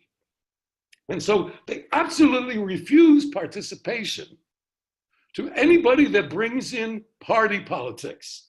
And that goes as much for Le Pen's right-wing party politics as for the left-wing party politics. Now, the right wing has been beaten up and kicked out and definitely doesn't dare raise their party affiliations if they try to participate in general assemblies or in the internet conversation that takes place. They're known that they're not welcome, and sometimes made to feel not welcome brutally. Now, there have been among the demands problems where people are afraid of immigration. And that is something that needs to be struggled on. And somebody said, well, what can we do to influence the movement? Well, you have to be part of it. And what I'm doing with my Moroccan friends here and my labor friends here in Montpellier is trying to organize coordination between the North Africans and the other Africans and the immigrants in what they call the banlieue, and what we call the projects in America, and the rank and file of the yellow vests, who are, as I say, are a cross-section of French people who benefited from, consciously or unconsciously, from French imperialism and have all of the prejudices of such a situation of white skin privilege. So yes, one thing we can do is bring them together. And what's happening right now, and that's the on-the-ground work that we're doing, is that now, after all of these big demonstrations and small things happening in every place around the rond-point and is the organization of more and more general assemblies. So the people who have been talking informally in the process of demonstrating are now coming together, and there's a big project of a referendum and of a restructuring of French government and of a new constitution, all of these things taken from the history of earlier revolutions in the 18th century, for example. So they brought out, for example, the Cahiers de Doléances. Those are notebooks where people put their grievances in. And they've opened them up in every place where they could.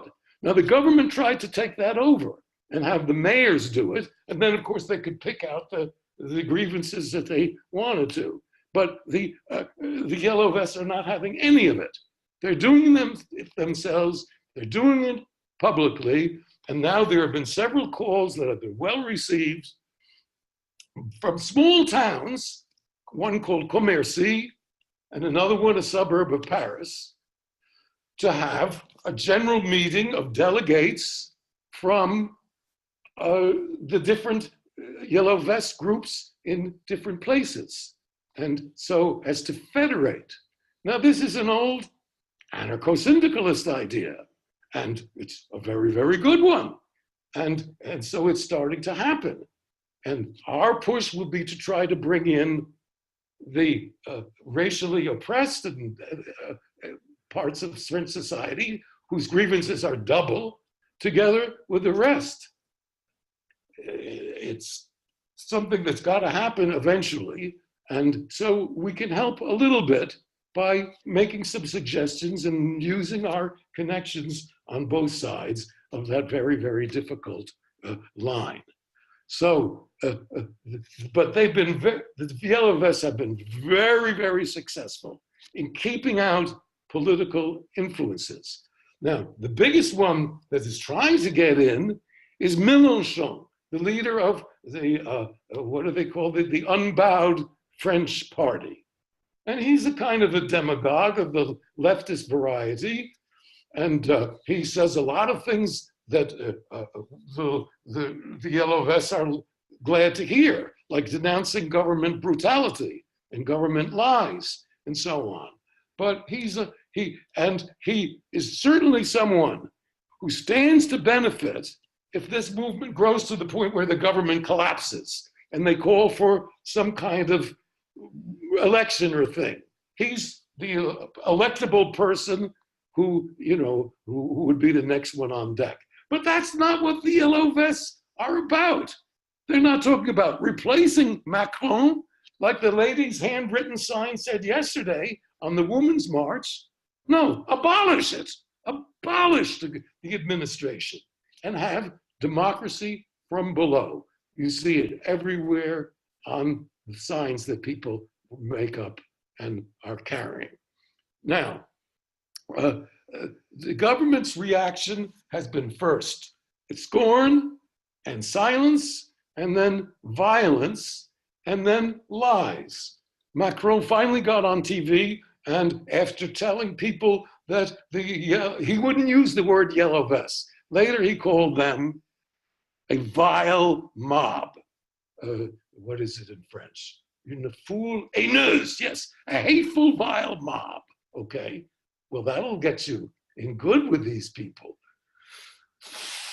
It's unbelievable, the arrogance of this guy and of the whole class that he represents. So it's a huge cleavage in France, and it's cultural, and it's vestimentary, and it's political. It's a class division.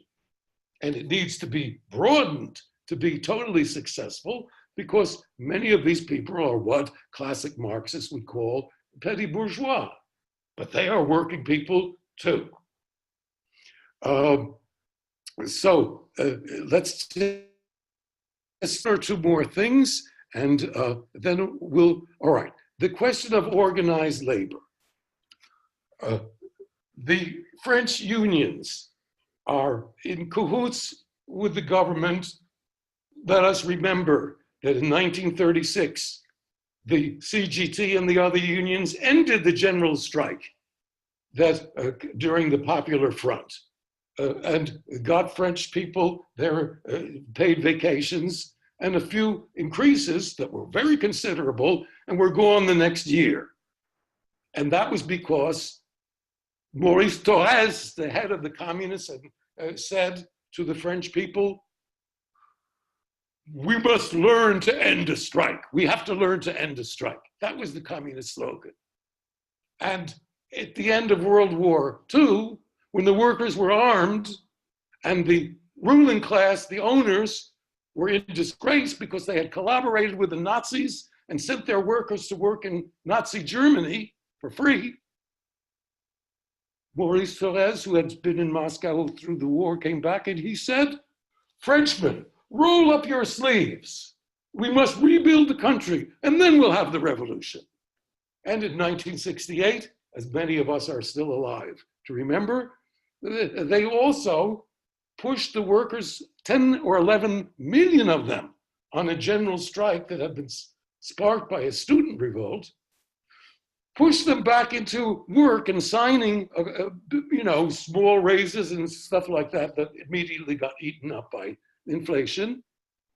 And the slogan then, well, they didn't even have a slogan. What they did is that they went from one factory to another and told the workers that were in a sit-in strike and weren't in communication with each other, that the other people had already gone back, so you might as well too. So this is the CGT and the whole rotten crew of labor bureaucrats who the Yellow Vests correctly see as, like the media and like the parties, representatives that are imposed on them or that they get to choose once every 4 years, and whose job it is, whose profession it is, to sell them out, and over whom they have no control. So, as usual, this spring, when Macron came down with a whole list of neoliberal counter-reforms, taking away much of what had been won at the end of World War II, the unions organized the most pitiful counteroffensive with little bitty strikes in local places and with what they call grève perlée, stop and go strikes that didn't hurt at all. They avoided confrontation for month after month, allowing the students to be brutalized and even the workers in demonstrations, and finally got their place back at the table with Macron, because he wanted to jump over them and impose by decree, and he realized the unions are his best friends. So everybody knows that also in France. And the question is, many workers wear yellow vests, and many of them have come over to the movement. How that gets organized and how it gets turned into general strikes is the problem that we're going to have to face in the next month. But on the question of whether this movement is left or right, in my opinion, there's very, very little chance that right-wing elements can take it over. It's gone much, much farther than that. And week after week, the demands for a participatory democracy broaden, and the suggestions, the word anti-capitalism is everywhere now, and it's not because of the little ex-Trotskyist party called the New Anti-Capitalist Party, which has been very suspicious. The whole left has been suspicious of the yellow vests, and for a very good reason. They're there to replace the left parties, whether they be far left or medium left, who want to represent them or tell them how to act. They're thinking and acting for themselves. Now, some of us on the line here were friends of Castoriadis, who was a very, very intelligent French or Greek theoretician of 60 years ago. And he talked about autonomy, and he talked about individualism and so on. And I think many of the things that he said were right. And among of his other visions, although very premature, was the idea that a country could be run from the bottom up through something like the internet, because he was a great reader of Norbert Wiener, among other authors. So all of this is in the realm of possibility. All of these are positive and powerful tendencies, and I don't see how they can stop. So yesterday's observation on the square of Montpellier was, what? Macron called us all lazy? I hope he stays in power.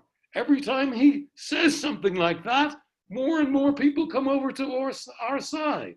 And more times that they clearly have orders that peaceful demonstrations will not be tolerated. And so you go out to demonstrate, you're going to get gassed.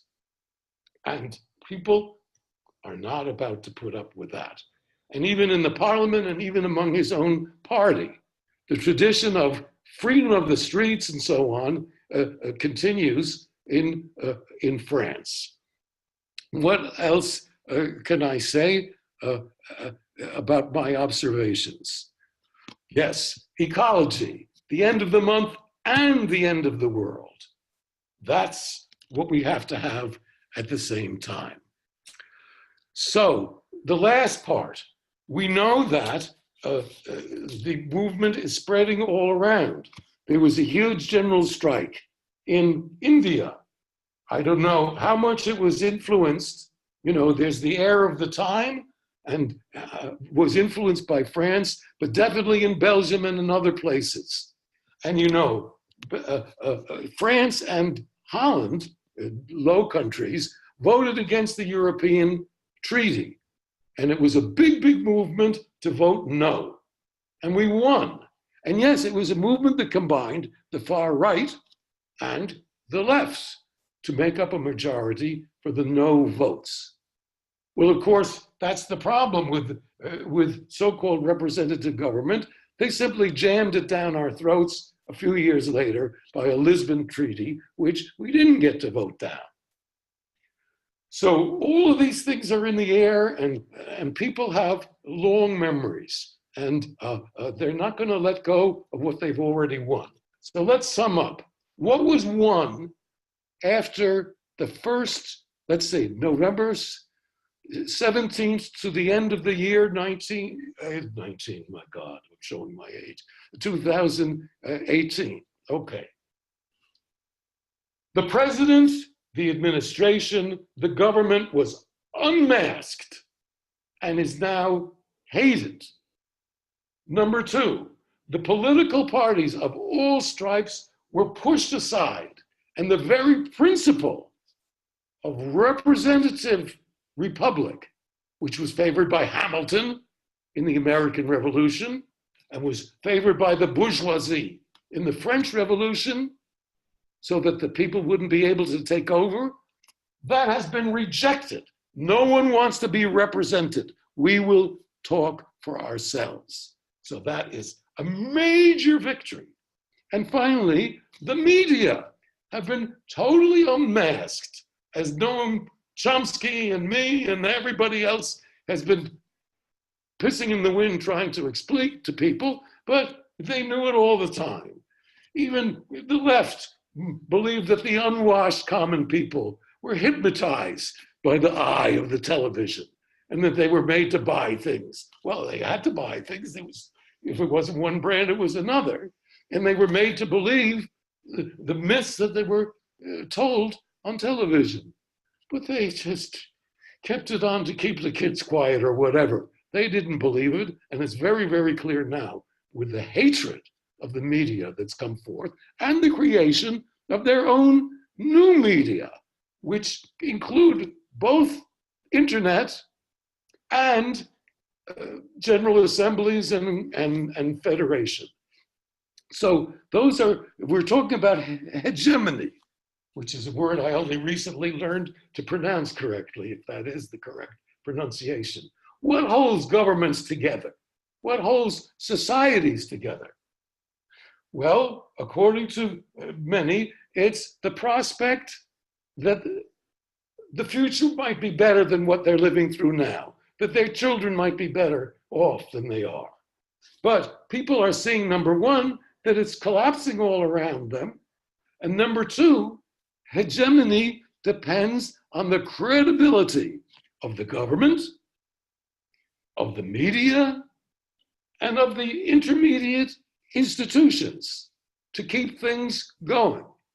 And the yellow vests have stripped the masks and demystified all of those intermediate things so that it's down to a very, very clear questioning of hegemony, of the present French system, and by implication, the world system.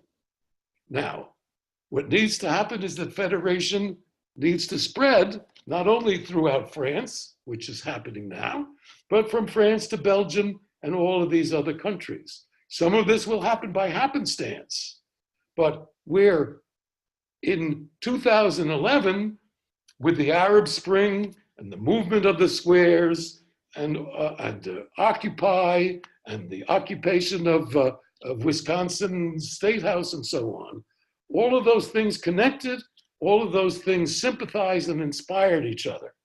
This is what my friend, the historian Katsia Ficus, calls the Eros effect, a phrase he took from Marcuse.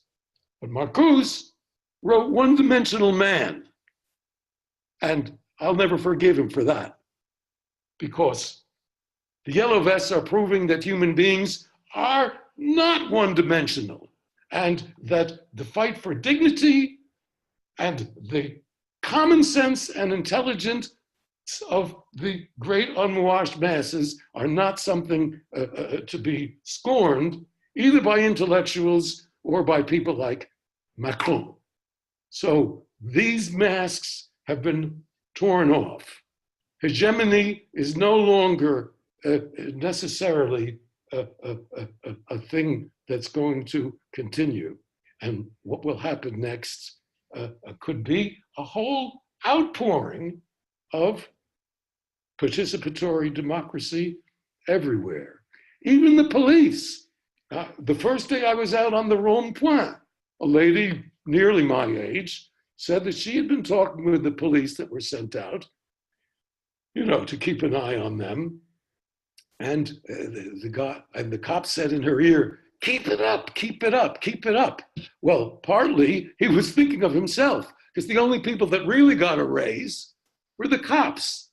The rest of the civil servants didn't. And when Macron went on television and said that, yes, you know, he did have to recognize that we, I think that was the royal we had neglected the poor single mother with her children, you know, who needs her car to go to work and so on. And so he made 3 promises about fiscal taxes and a minimum wage and so on. All of them turned out to be false promises, because the small people that are the yellow vests, they're not stupid, and they know how to add. And they immediately saw that behind that, there was nothing that was really being taken from the rich to be given from the poor. And one of the first people I talked to again out at that first Rond-Point in mid-December said, "Don't give us words, give us figures." So they figured out that it was a lie. And people don't like to be cheated. They don't like to be cheated by men in suits, you know, who assume an air of contempt and talk down to them. No, this is not going to stop. And we can talk some more about it. What I wrote, which is online on our wiki, and which I think Fred sent out to you in the form of a text, is a rough draft. I followed my own advice, which was to talk about then, the past, plagiarize. So I plagiarized my own articles and other people's, and I put them all in the past tense, and I systematized them, and it gives us, as of January 2019, a picture of what has already been won, the irreversible unmasking of the hegemonic government, the parties, the unions, and the system that is supposedly representative. And that is something, I think, a leap in consciousness that is enormous. And from there on, there's no telling what might happen. It might not happen this year. It might be put down and then come up again some other place. But as I said before, those genies can't be put back in the bottle. And I think there are other people here who have been out in the streets and we'd be happy. Virgil, I see is flashing, and Lola, I hope is still online, and Mac as well, things that you've seen that might be of interest. So I'm muting. We are actually missing, thank you very much, Richard. That was a great exposition. Barry is in particular very excited about it and is urging us to take it viral, which we'll proceed to do in due course. I did want to just mention another person who's joined us is Kamran Nayeri in California. I wonder if, Kamran, you could just say a few words about yourself and anything you have to add to the conversation about the Yellow Vests. Let's see, how do I do it? Oh, hi, Fred. Hi, everybody. I don't have a lot to add. I just want to, oh, sorry. This phone is acting up. I'm not sure I understand. Sorry, let me turn this off. That may be beyond. Okay, sorry, technology intervened. Well, there is, I was just listening. I have nothing to add. My name is Kamran Nayeri. I live in Sebastopol, California. I edit a blog called Our Place in the World, an eco-socialist, a journal of eco-socialism. And I have read about the Yellow Vest movement, and one thing that strikes me is the opportunity that is being missed in this conversation, not just here today, but generally by the labor and socialist, eco-socialist movements, is the opportunity of presenting our own view about what to do about the climate change, to elevate the conversation from an economic or even a political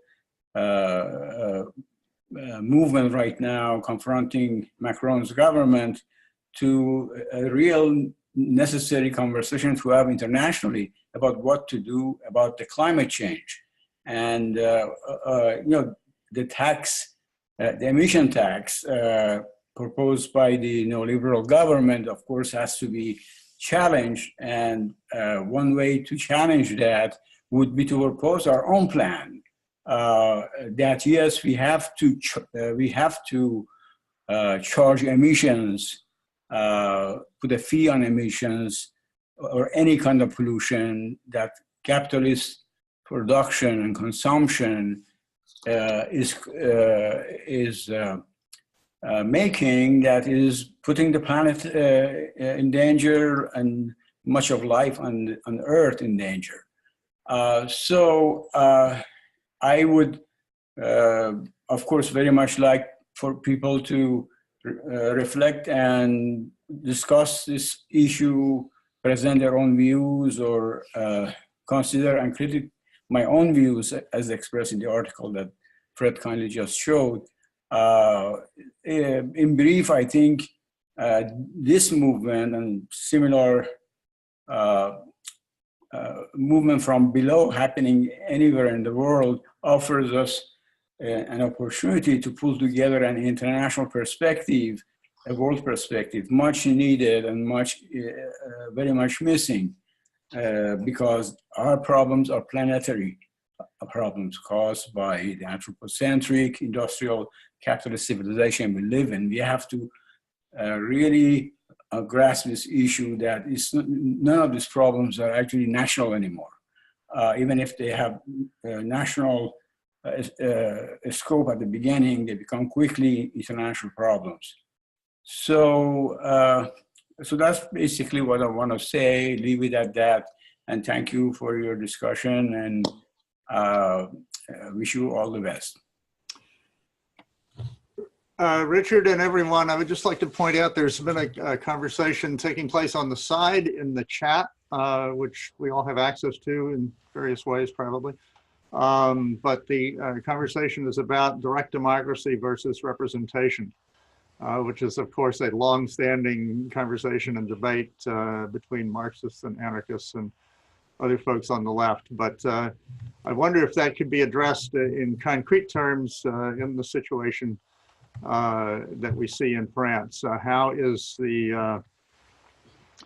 are these two questions coming up in real life? David Schwartzman asks in particular, what will be the consequences if Macron is forced to call new elections? Won't there be a vacuum on the side of the people if there's no clear challenger from the standpoint of the yellow vests in such an election, and could not that open the way to a right-wing regime? And then other related questions are, the extent to which direct democracy or people's assemblies can be formed and take responsibility in time for the climate crisis to be addressed in forceful ways. So another question that David Schwartzman has asked. I know Virgil had responded to that. I don't currently see him. Oh, there he is. Virgil, would you like to speak to this? Yes. I write a text because my English is very bad.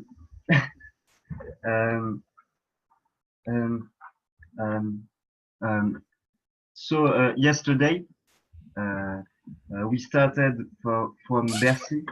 If you don't understand what I say, I will speak in French, and maybe Richard can translate.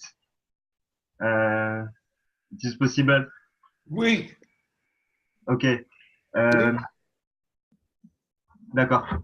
But I also speak in English, as you want. Yesterday, we started from Bercy. The cops are searching us. They confiscate protection glasses, masks. The protests go next to Bastille Square. They are thousands of people, more than the usual union protest. The protest was peacefully until Charles de Gaulle Étoile, was the cops gazing us. With a group of people, we set up a barricade, but we forced to fled because cops are chasing us in the streets. Next, we tried to join other groups because people in Charles de Gaulle was surrounding. The cops goes down of their cars to chase us. In this escape, there were different peoples, and one of my companions until the end was a right-wing person, a fascist. But it was not the most important at this time. Then we were many, the people and me too, are afraid to attack directly power centers like departments, buildings. Indeed, the repression is particularly violent. The media are giving false numbers on the protest. They said we are 8,000, but I think we are more. We are very, very, very more. I can count, but it's not 8,000. Between Bastille and Charles de Gaulle, it was difficult to see the beginning and the end of the protest. The media are very corrupted. and politics are afraid of us. The great debate, the grand débat, set up by Macron is a joke. And next, let's talk about the weak.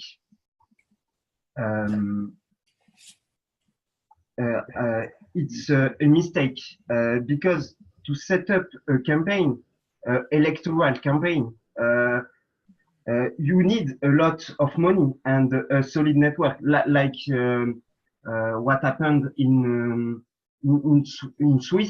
Switzerland or Great Britain with the Brexit.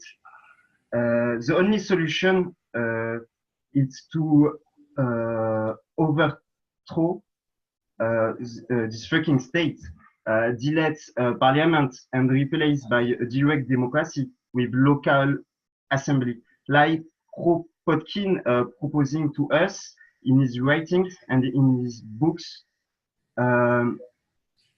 Revolution in France works, and if we can some aid, the revolution can extend to a lot of countries because France is a great symbol. But this revolution can be just economic and political revolution, but maybe also a revolution where all the minorities can participate. And in this goal, we need to beat fascists who are numerous in this protest and just want to create, to come back to an old system, like in the 60s or in the 30s, etc., etc. And for this, we must propose a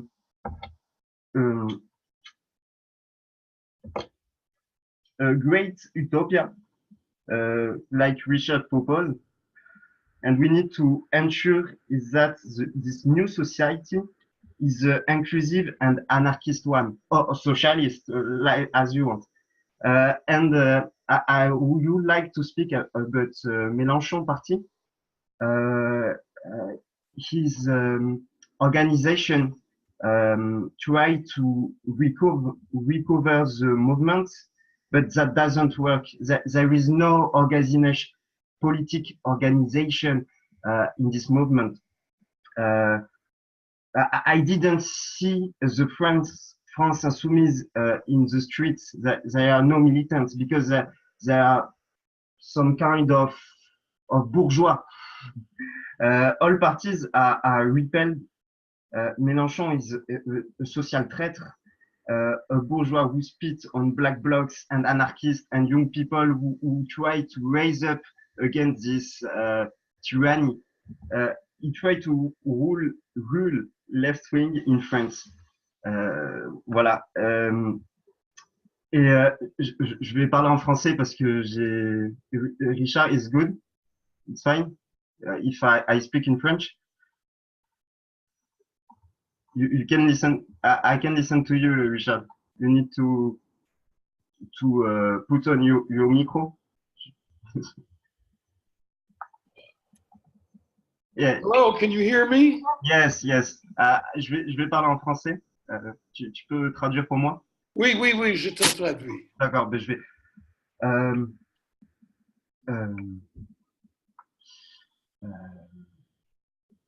Ce qui se passe j'ai vu par exemple des gens dans le chat dire est-ce qu'on doit mettre des gilets jaunes à nos manifestations? People are asking, should we put on yellow vests at our demonstrations? Je pense qu'il faut les mettre. I think we should put them on. Parce que si nous, les Français, et Richard avec nous, on renverse l'État français, ça pourrait être un raz-de-marée, comme en 1917 par exemple. He said if we overthrow the French regime, it could be a flood, like what happened after 1917. Et on a besoin de tout le monde, des Américains, des Britanniques, des pays d'Afrique, des Égyptiens. We need everyone, the Americans, the British, the African countries.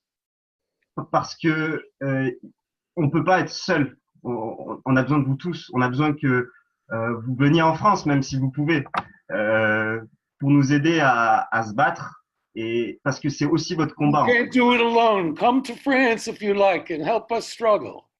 C'est le combat de tout le monde. C'est pas juste notre combat à nous, parce que Everybody's struggle. la classe, les plus basses classes n'ont pas de nationalité, n'ont pas de frontières, et nous devons être tous unis. The lower classes have no nationality, no fatherland, and need to unite.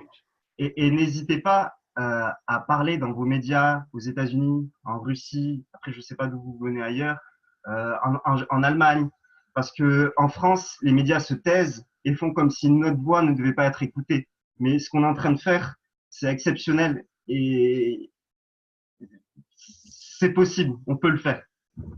And so talk about it in the media in your country, whether in Germany or in Russia or wherever you're from, so that people will know, because the media in this country are suppressing the real news about us. Et ensuite, je parlerai vite fait, parce que j'ai beaucoup parlé, et je terminerai sur l'opposition entre démocratie représentative et démocratie participative. Let me finish on the question of representative versus participatory democracy. Je pense que les Français ont une grande tradition de démocratie directe, comme moi-même j'ai pu l'expérimenter. The French have an old tradition of direct democracy, which I have experienced. À Nuit debout ou au printemps 2018 dans mon université. At Nuit debout, you know, when they stayed up all night and discussed. And in his university, which is where I met Virgil during the university strike that was put down in May. À Nuit debout, il y avait des centaines de milliers de personnes dans plein de villes qui parlaient politique. Hundreds of thousands of people staying up at night. Comme à Occupy Wall Street ou comme au mouvement des indignés. Like the movement of the indignados in Spain. Et au printemps 2018, dans ma fac et dans les autres facs, il y avait des milliers de jeunes qui se réunissaient en assemblée générale pour parler et pour s'organiser eux-mêmes et pour parler ensemble.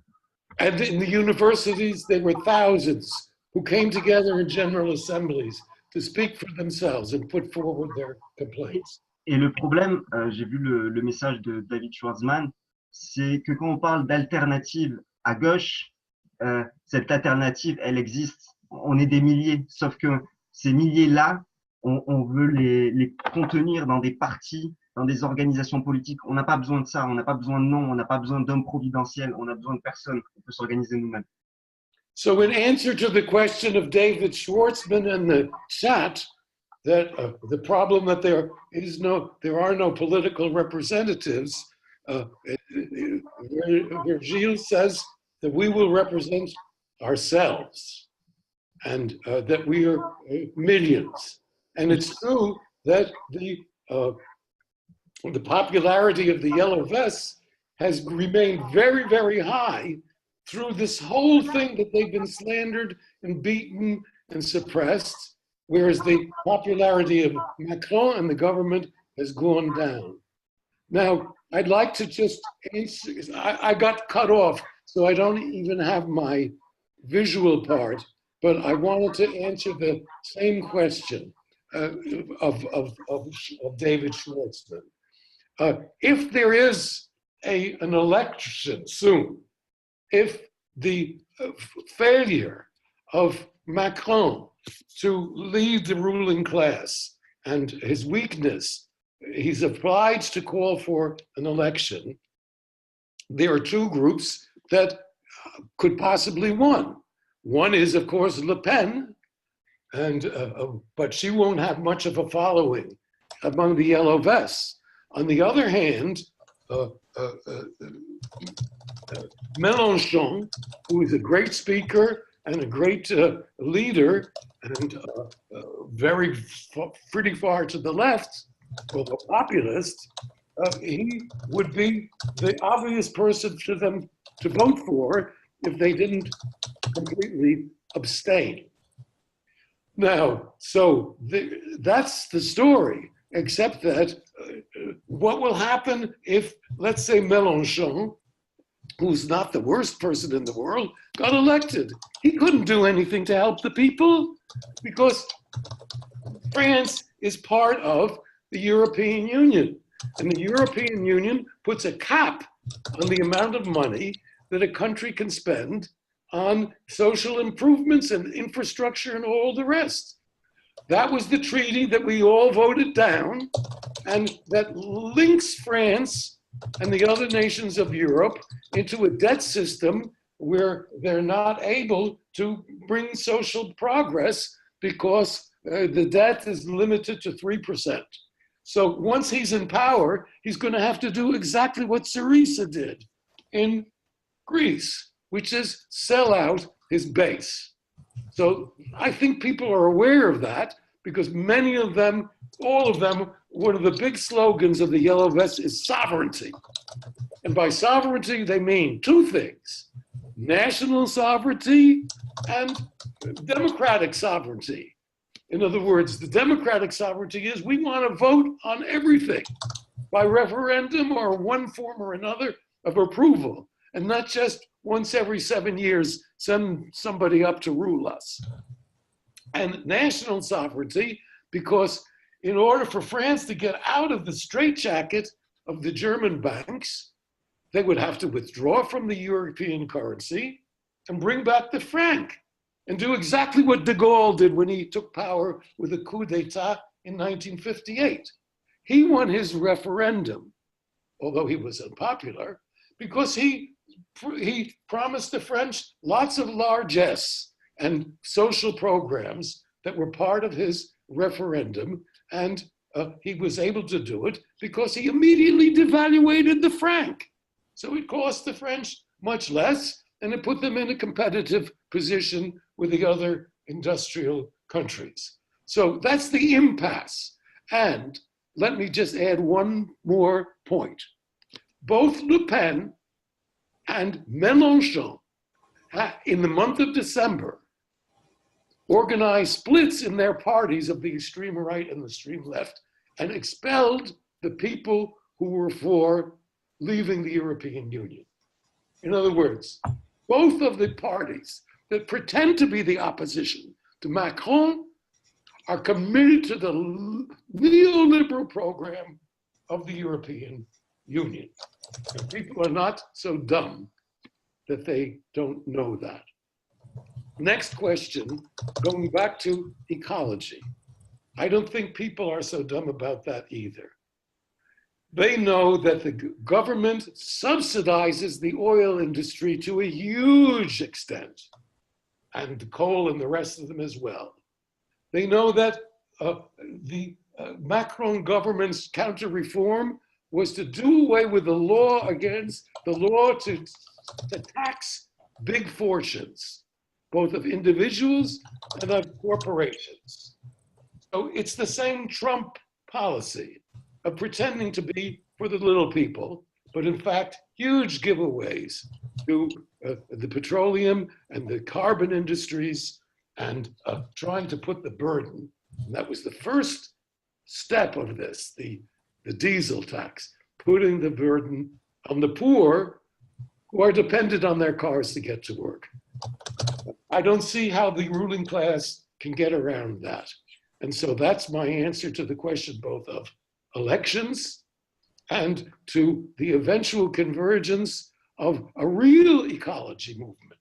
Because let's face it, I don't want to offend any ecologists online, but a carbon tax is not the answer. That's exactly what Macron started out with. What needs to happen is that the carbon companies must be nationalized, and they must be closed down and work created to build up solar and wind and other forms of power. And it must be done rapidly. And a referendum would be the best way to do it. We must take those dangerous toys away. We must leave the carbon in the ground, and we must start rebuilding on a sustainable basis. And nobody in the ecology movement, and there I agree with Mac from Paris, they're nowheres as far as I'm concerned until they completely push away the whole industry and its connection with the military-industrial complex, and throttle hold on the air that we breathe and the water that we drink. So I'm going to stop there.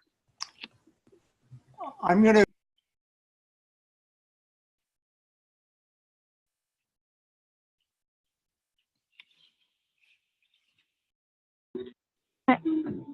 Hi, is it possible to add to this? I've been on my phone and I haven't been able to write in the comments. Hello? I'm sorry, I'm going to call on Emily first because she has not been able to chat. Thank you so much.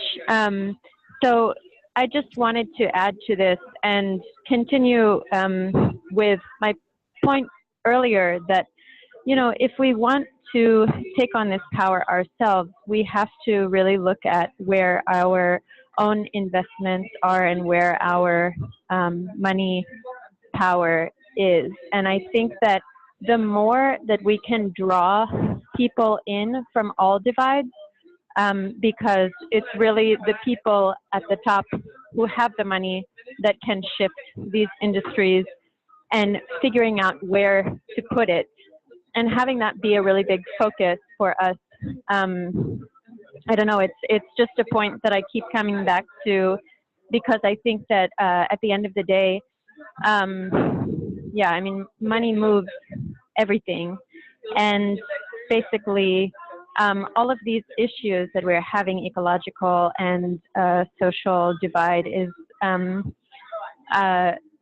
you know, it means that we need to be supporting ecological companies and socially responsible companies, and that happens not just through subsidies in the government, but through you know, our 401ks and pension plans and all of these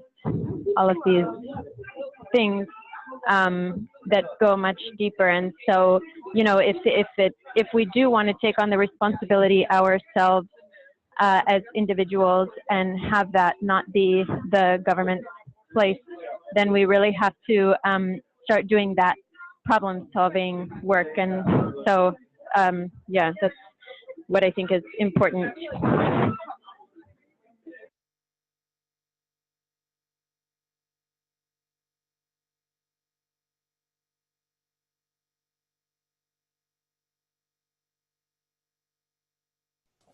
I was going to call on David Schwartzman to give us 2 or 3 minutes of his commentary from the chat, which has been active. If some people are unable to see what's in the chat. So Thanks. First of all, can you preserve the chat? So yes.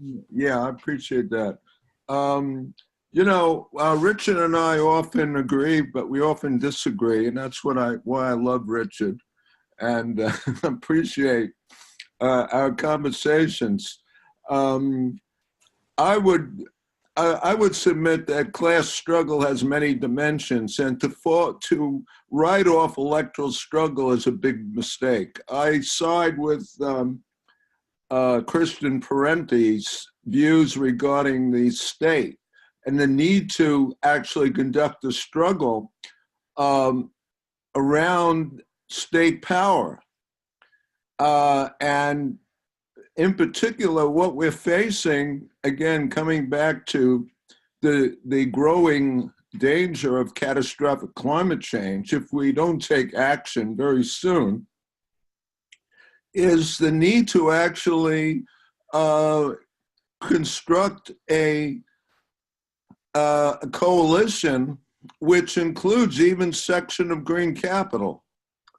That's what the Green New Deal is really about. And the reason why I think it's the strategy that we should consider, and that of course will involve a lot of electoral struggle as well as all of the struggles that are being described. which are not in conflict, actually should be complementary to it, because unless there's struggles outside the electoral system, you will never get the power that could be expressed electorally to achieve what you want.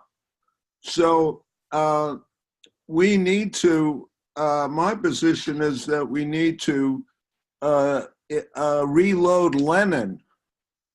And I'm not only John Lennon, but the other Lenin.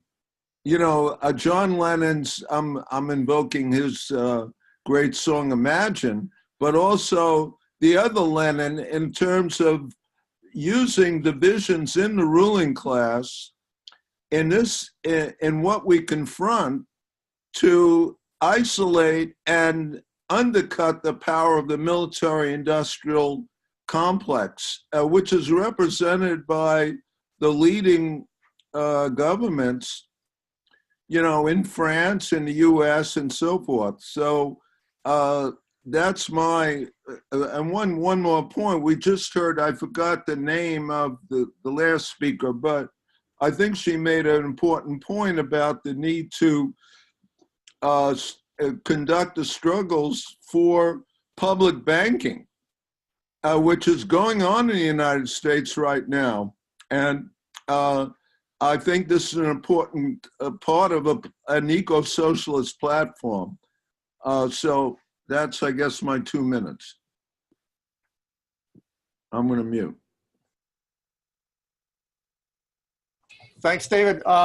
Is anyone else? We're pushing up against 2.5 hours here, and we've lost a number of people. But if some of you who are still on here want to keep talking, discussing, raising points, I'd say go for it. Does anybody have their hand up? Alexei. Yes, thank you very much, Richard, and other colleagues and comrades for your presentations. But for me, one point is still unclear. I understand very well that the Yellow Vests movement represents a dissatisfaction of the big part of French population of the deteriorating living standards, austerity, and so on and so forth. But the problem is, what is the practical positive program of the movement?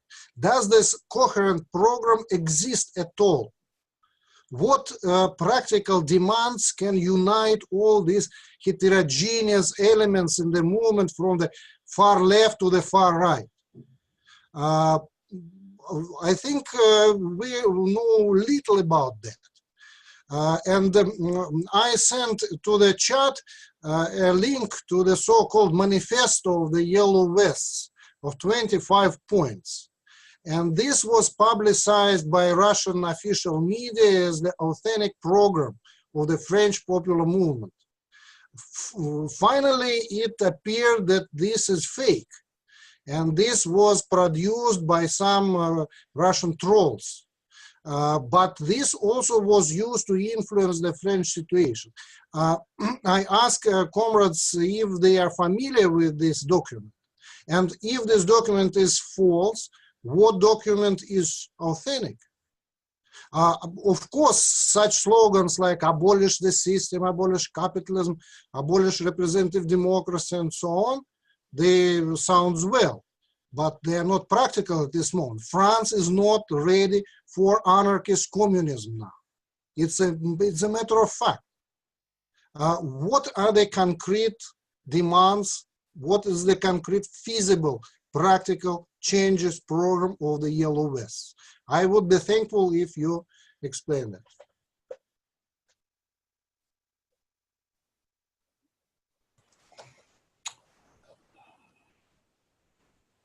I'm sorry, Richard, I'm sorry, you were muted. Yeah, could I try to answer? Sure, go ahead. Okay, number one, I will send Alexei and everybody else authentic documents from the various Yellow Vest groups that have already put together their doléances, their grievances, and their proposed solutions. And you will find them surprisingly practical. But this situation reminds me of the wonderful cartoon from 1968, which shows a politician or a union leader talking to a big crowd.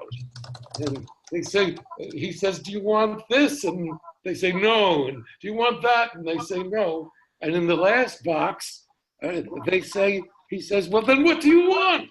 And they scream the revolution. And that's it. They don't want a better president. They want to abolish presidential rule.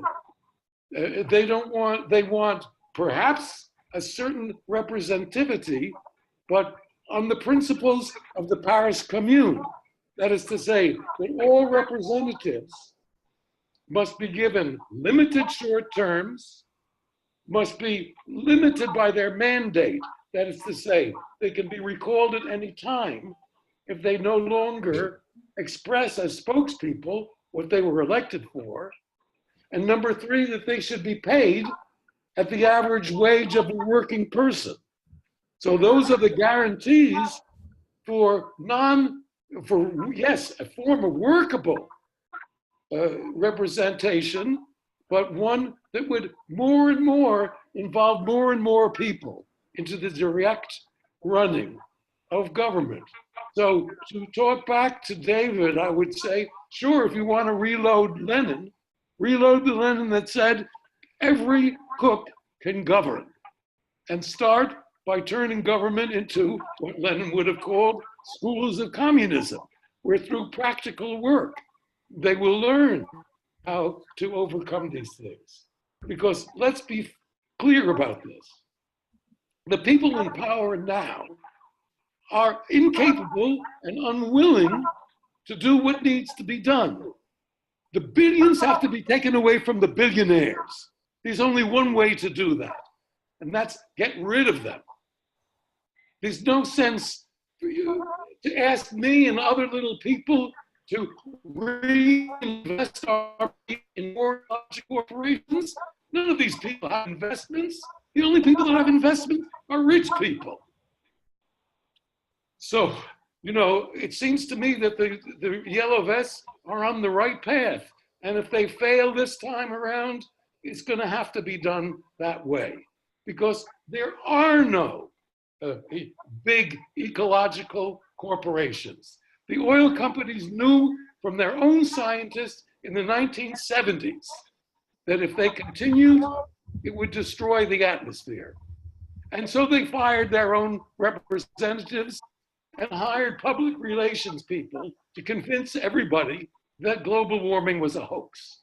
There's nothing to be gained from supporting any of those people. They must be pushed aside to make room for an autonomous, self-created, democratic world.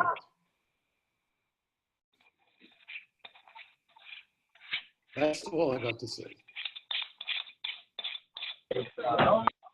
I'm recognizing Armand. Hello, it's me. Yes, please. Okay, I hope that my computer doesn't turn off while I'm doing this. I kind of wanted to respond also to the idea of, like, you know, reload Lenin and the idea of exploiting divisions among the elites and such. I would say also, I mean, I don't know how many people are fans or have read him, but Mao Zedong also talks in his like little red book about like the divisions that in times of conflict come among like the bourgeoisie and among the working class and things like that, in different groups that are likely to peel off, and how to strategically try to, like, you know, align yourself and predict what their behavior is going to be. But in particular, I'm thinking about, there's a writer, I don't know if anyone's heard of, originally I can't remember the name of his profession. He used to study elk, but now he's gotten into like sociology and global politics, named Peter Turchin. He has this concept called overproduction of the elite in a book that he calls Ages of Discord. That's kind of about right now this sort of rise of polarization and a potential kind of explosion in the world of conflict between the elite and the masses years. And in this idea, he basically says that cyclically, whenever we see like when there's too many elite being produced, and then like a lot of people being produced who are kind of like, you know, have decent educations and know what's going on and are qualified to hold pretty high positions and a lot of responsibility. There are more of them than there are actual. Oh, sorry. The name of the author of the book is Peter Turchin, and the name was Ages of Discord. When there are this overproduction of sort of elite or potential elite, then these divisions like arise and they start sort of fighting over that amount, like, you know, the sort of smaller amount of power or piece of the pie that exists there. And some of them can split off and end up sort of opposing the existing system. What I'm thinking of right now, though, in terms of division of the elite, is clearly in the United States. Like, we have this interesting case where, like, the bourgeoisie and the elite were all, and the establishment were all behind, like, Hillary Clinton from the Democratic Party, actually. And yet we have this sort of, like, representative of another sort of faction or facet of the elite, Donald Trump, that's, you know, ruling right now. But what's particularly interesting me is seeing the sort of what they call deep state, the deep state bureaucrats and such in the US who are in sort of elite and powerful positions and have good educations and normally are sort of establishmentarian people probably and such, but how like these people from like the FBI, et cetera, I think there's a lot of them who dislike Donald Trump and would like personally to go out and get him and would maybe, you know, hold the potential to really possibly change the country in some sort of way in favor of Fred, I got cut offline. The sort of power and class that they represent. And that could go all kinds of directions. It could be possibly concerning, but it may offer an opportunity when there are people within those potential positions, if it dovetail with movements by the people. And it doesn't, and it stopped from turning into a power grab by like deep state types and sort of standing bureaucrats, like we find in, especially in the FBI and even in the EPA and things like that. So that's sort of what I wanted to say, that I think that space in American sort of politics of like the sort of the unelected, supposedly meritocratic, bureaucratic class of educated people that dislike the current administration is probably a space to watch politically during this time of unrest. That's all. Thanks. I muted everybody, so it's kind of a free-for-all at this point, or we can adjourn and reconvene at a future moment. We'll keep everyone on our lists now. Anyone don't want to wrap this up, Richard? Well, yeah, I just wrapping it up. You know, if what the last speaker said is true, I wonder, and it's about America, not about France, by the way, why after Trump's victory and his imposition of the wildest, most reactionary things, we don't see that really happening. And even now with the government shutdown, that wonderful group of supposedly honest or good-hearted parts of the establishment, they haven't spoken up. The only people that have spoken up are the women and the minorities and the people that have been directly affected, like the immigrants. So yes, you're reading Lenin backwards. In a time of crisis, the ruling class will split, and some will try in one way or another to our side. But that's only when we can't hear you clearly. the fire. Roosevelt was famous for having when Richard, we've lost your audio.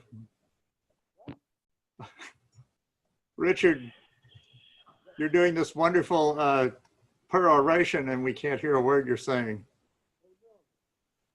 Well, I don't know. I got cut off. I don't know how to make this work. Now it's we can. Working now. Oh. Oh, shit. Well, where did I break off? It was just starting to get good. I don't know. All right, we're getting back to Lenin. Lenin says that when there is a real social crisis, there will be a split in the ruling class. We saw that in Vietnam when a certain number of officials went over to the anti-war movement, but didn't get as far as they might have.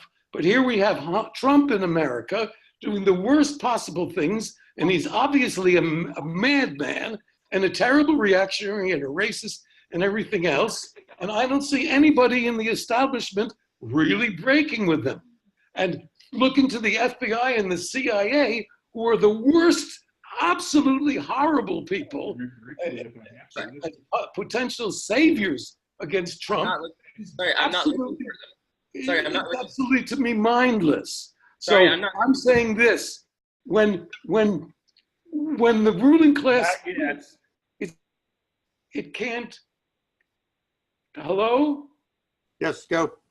It's because we've put their feet to the fire. That's when I quoted Roosevelt.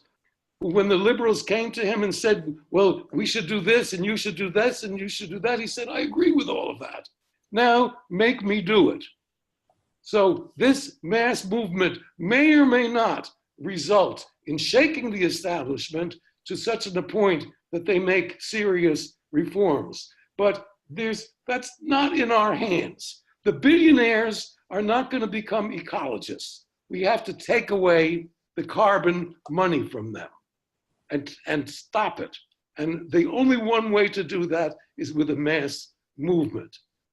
If there are reformers, let them show themselves. But I haven't seen them since Trump was elected in the United States, and none are coming forward in France, except for Mélenchon, who hopes to go to power, rise to power, on the backs of the yellow vests. Well, there could be a worse solution, but it doesn't involve me. I'm not going to join Mélenchon's demagogic, populist left party and fight for it to make that happen. I'll stay with the yellow vests, and if the end result is we can't change the whole government, but it does put Mélenchon in power, I'll know that what I did and what the yellow vests did is what made that happen.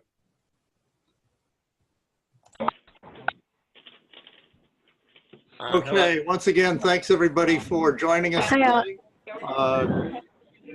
We are about to go offline unless anyone has any pressing further comments to make. Just wanted to say thank you for having this chat, and I'll share anything that I come across later on. Okay, we will send a follow-up mailing with links to the video and chat and any other things that have turned up that are of interest. So thanks everyone. And thank you, Fred, for carrying all this on your back. Okay, au revoir. Au revoir. Au revoir. Au revoir.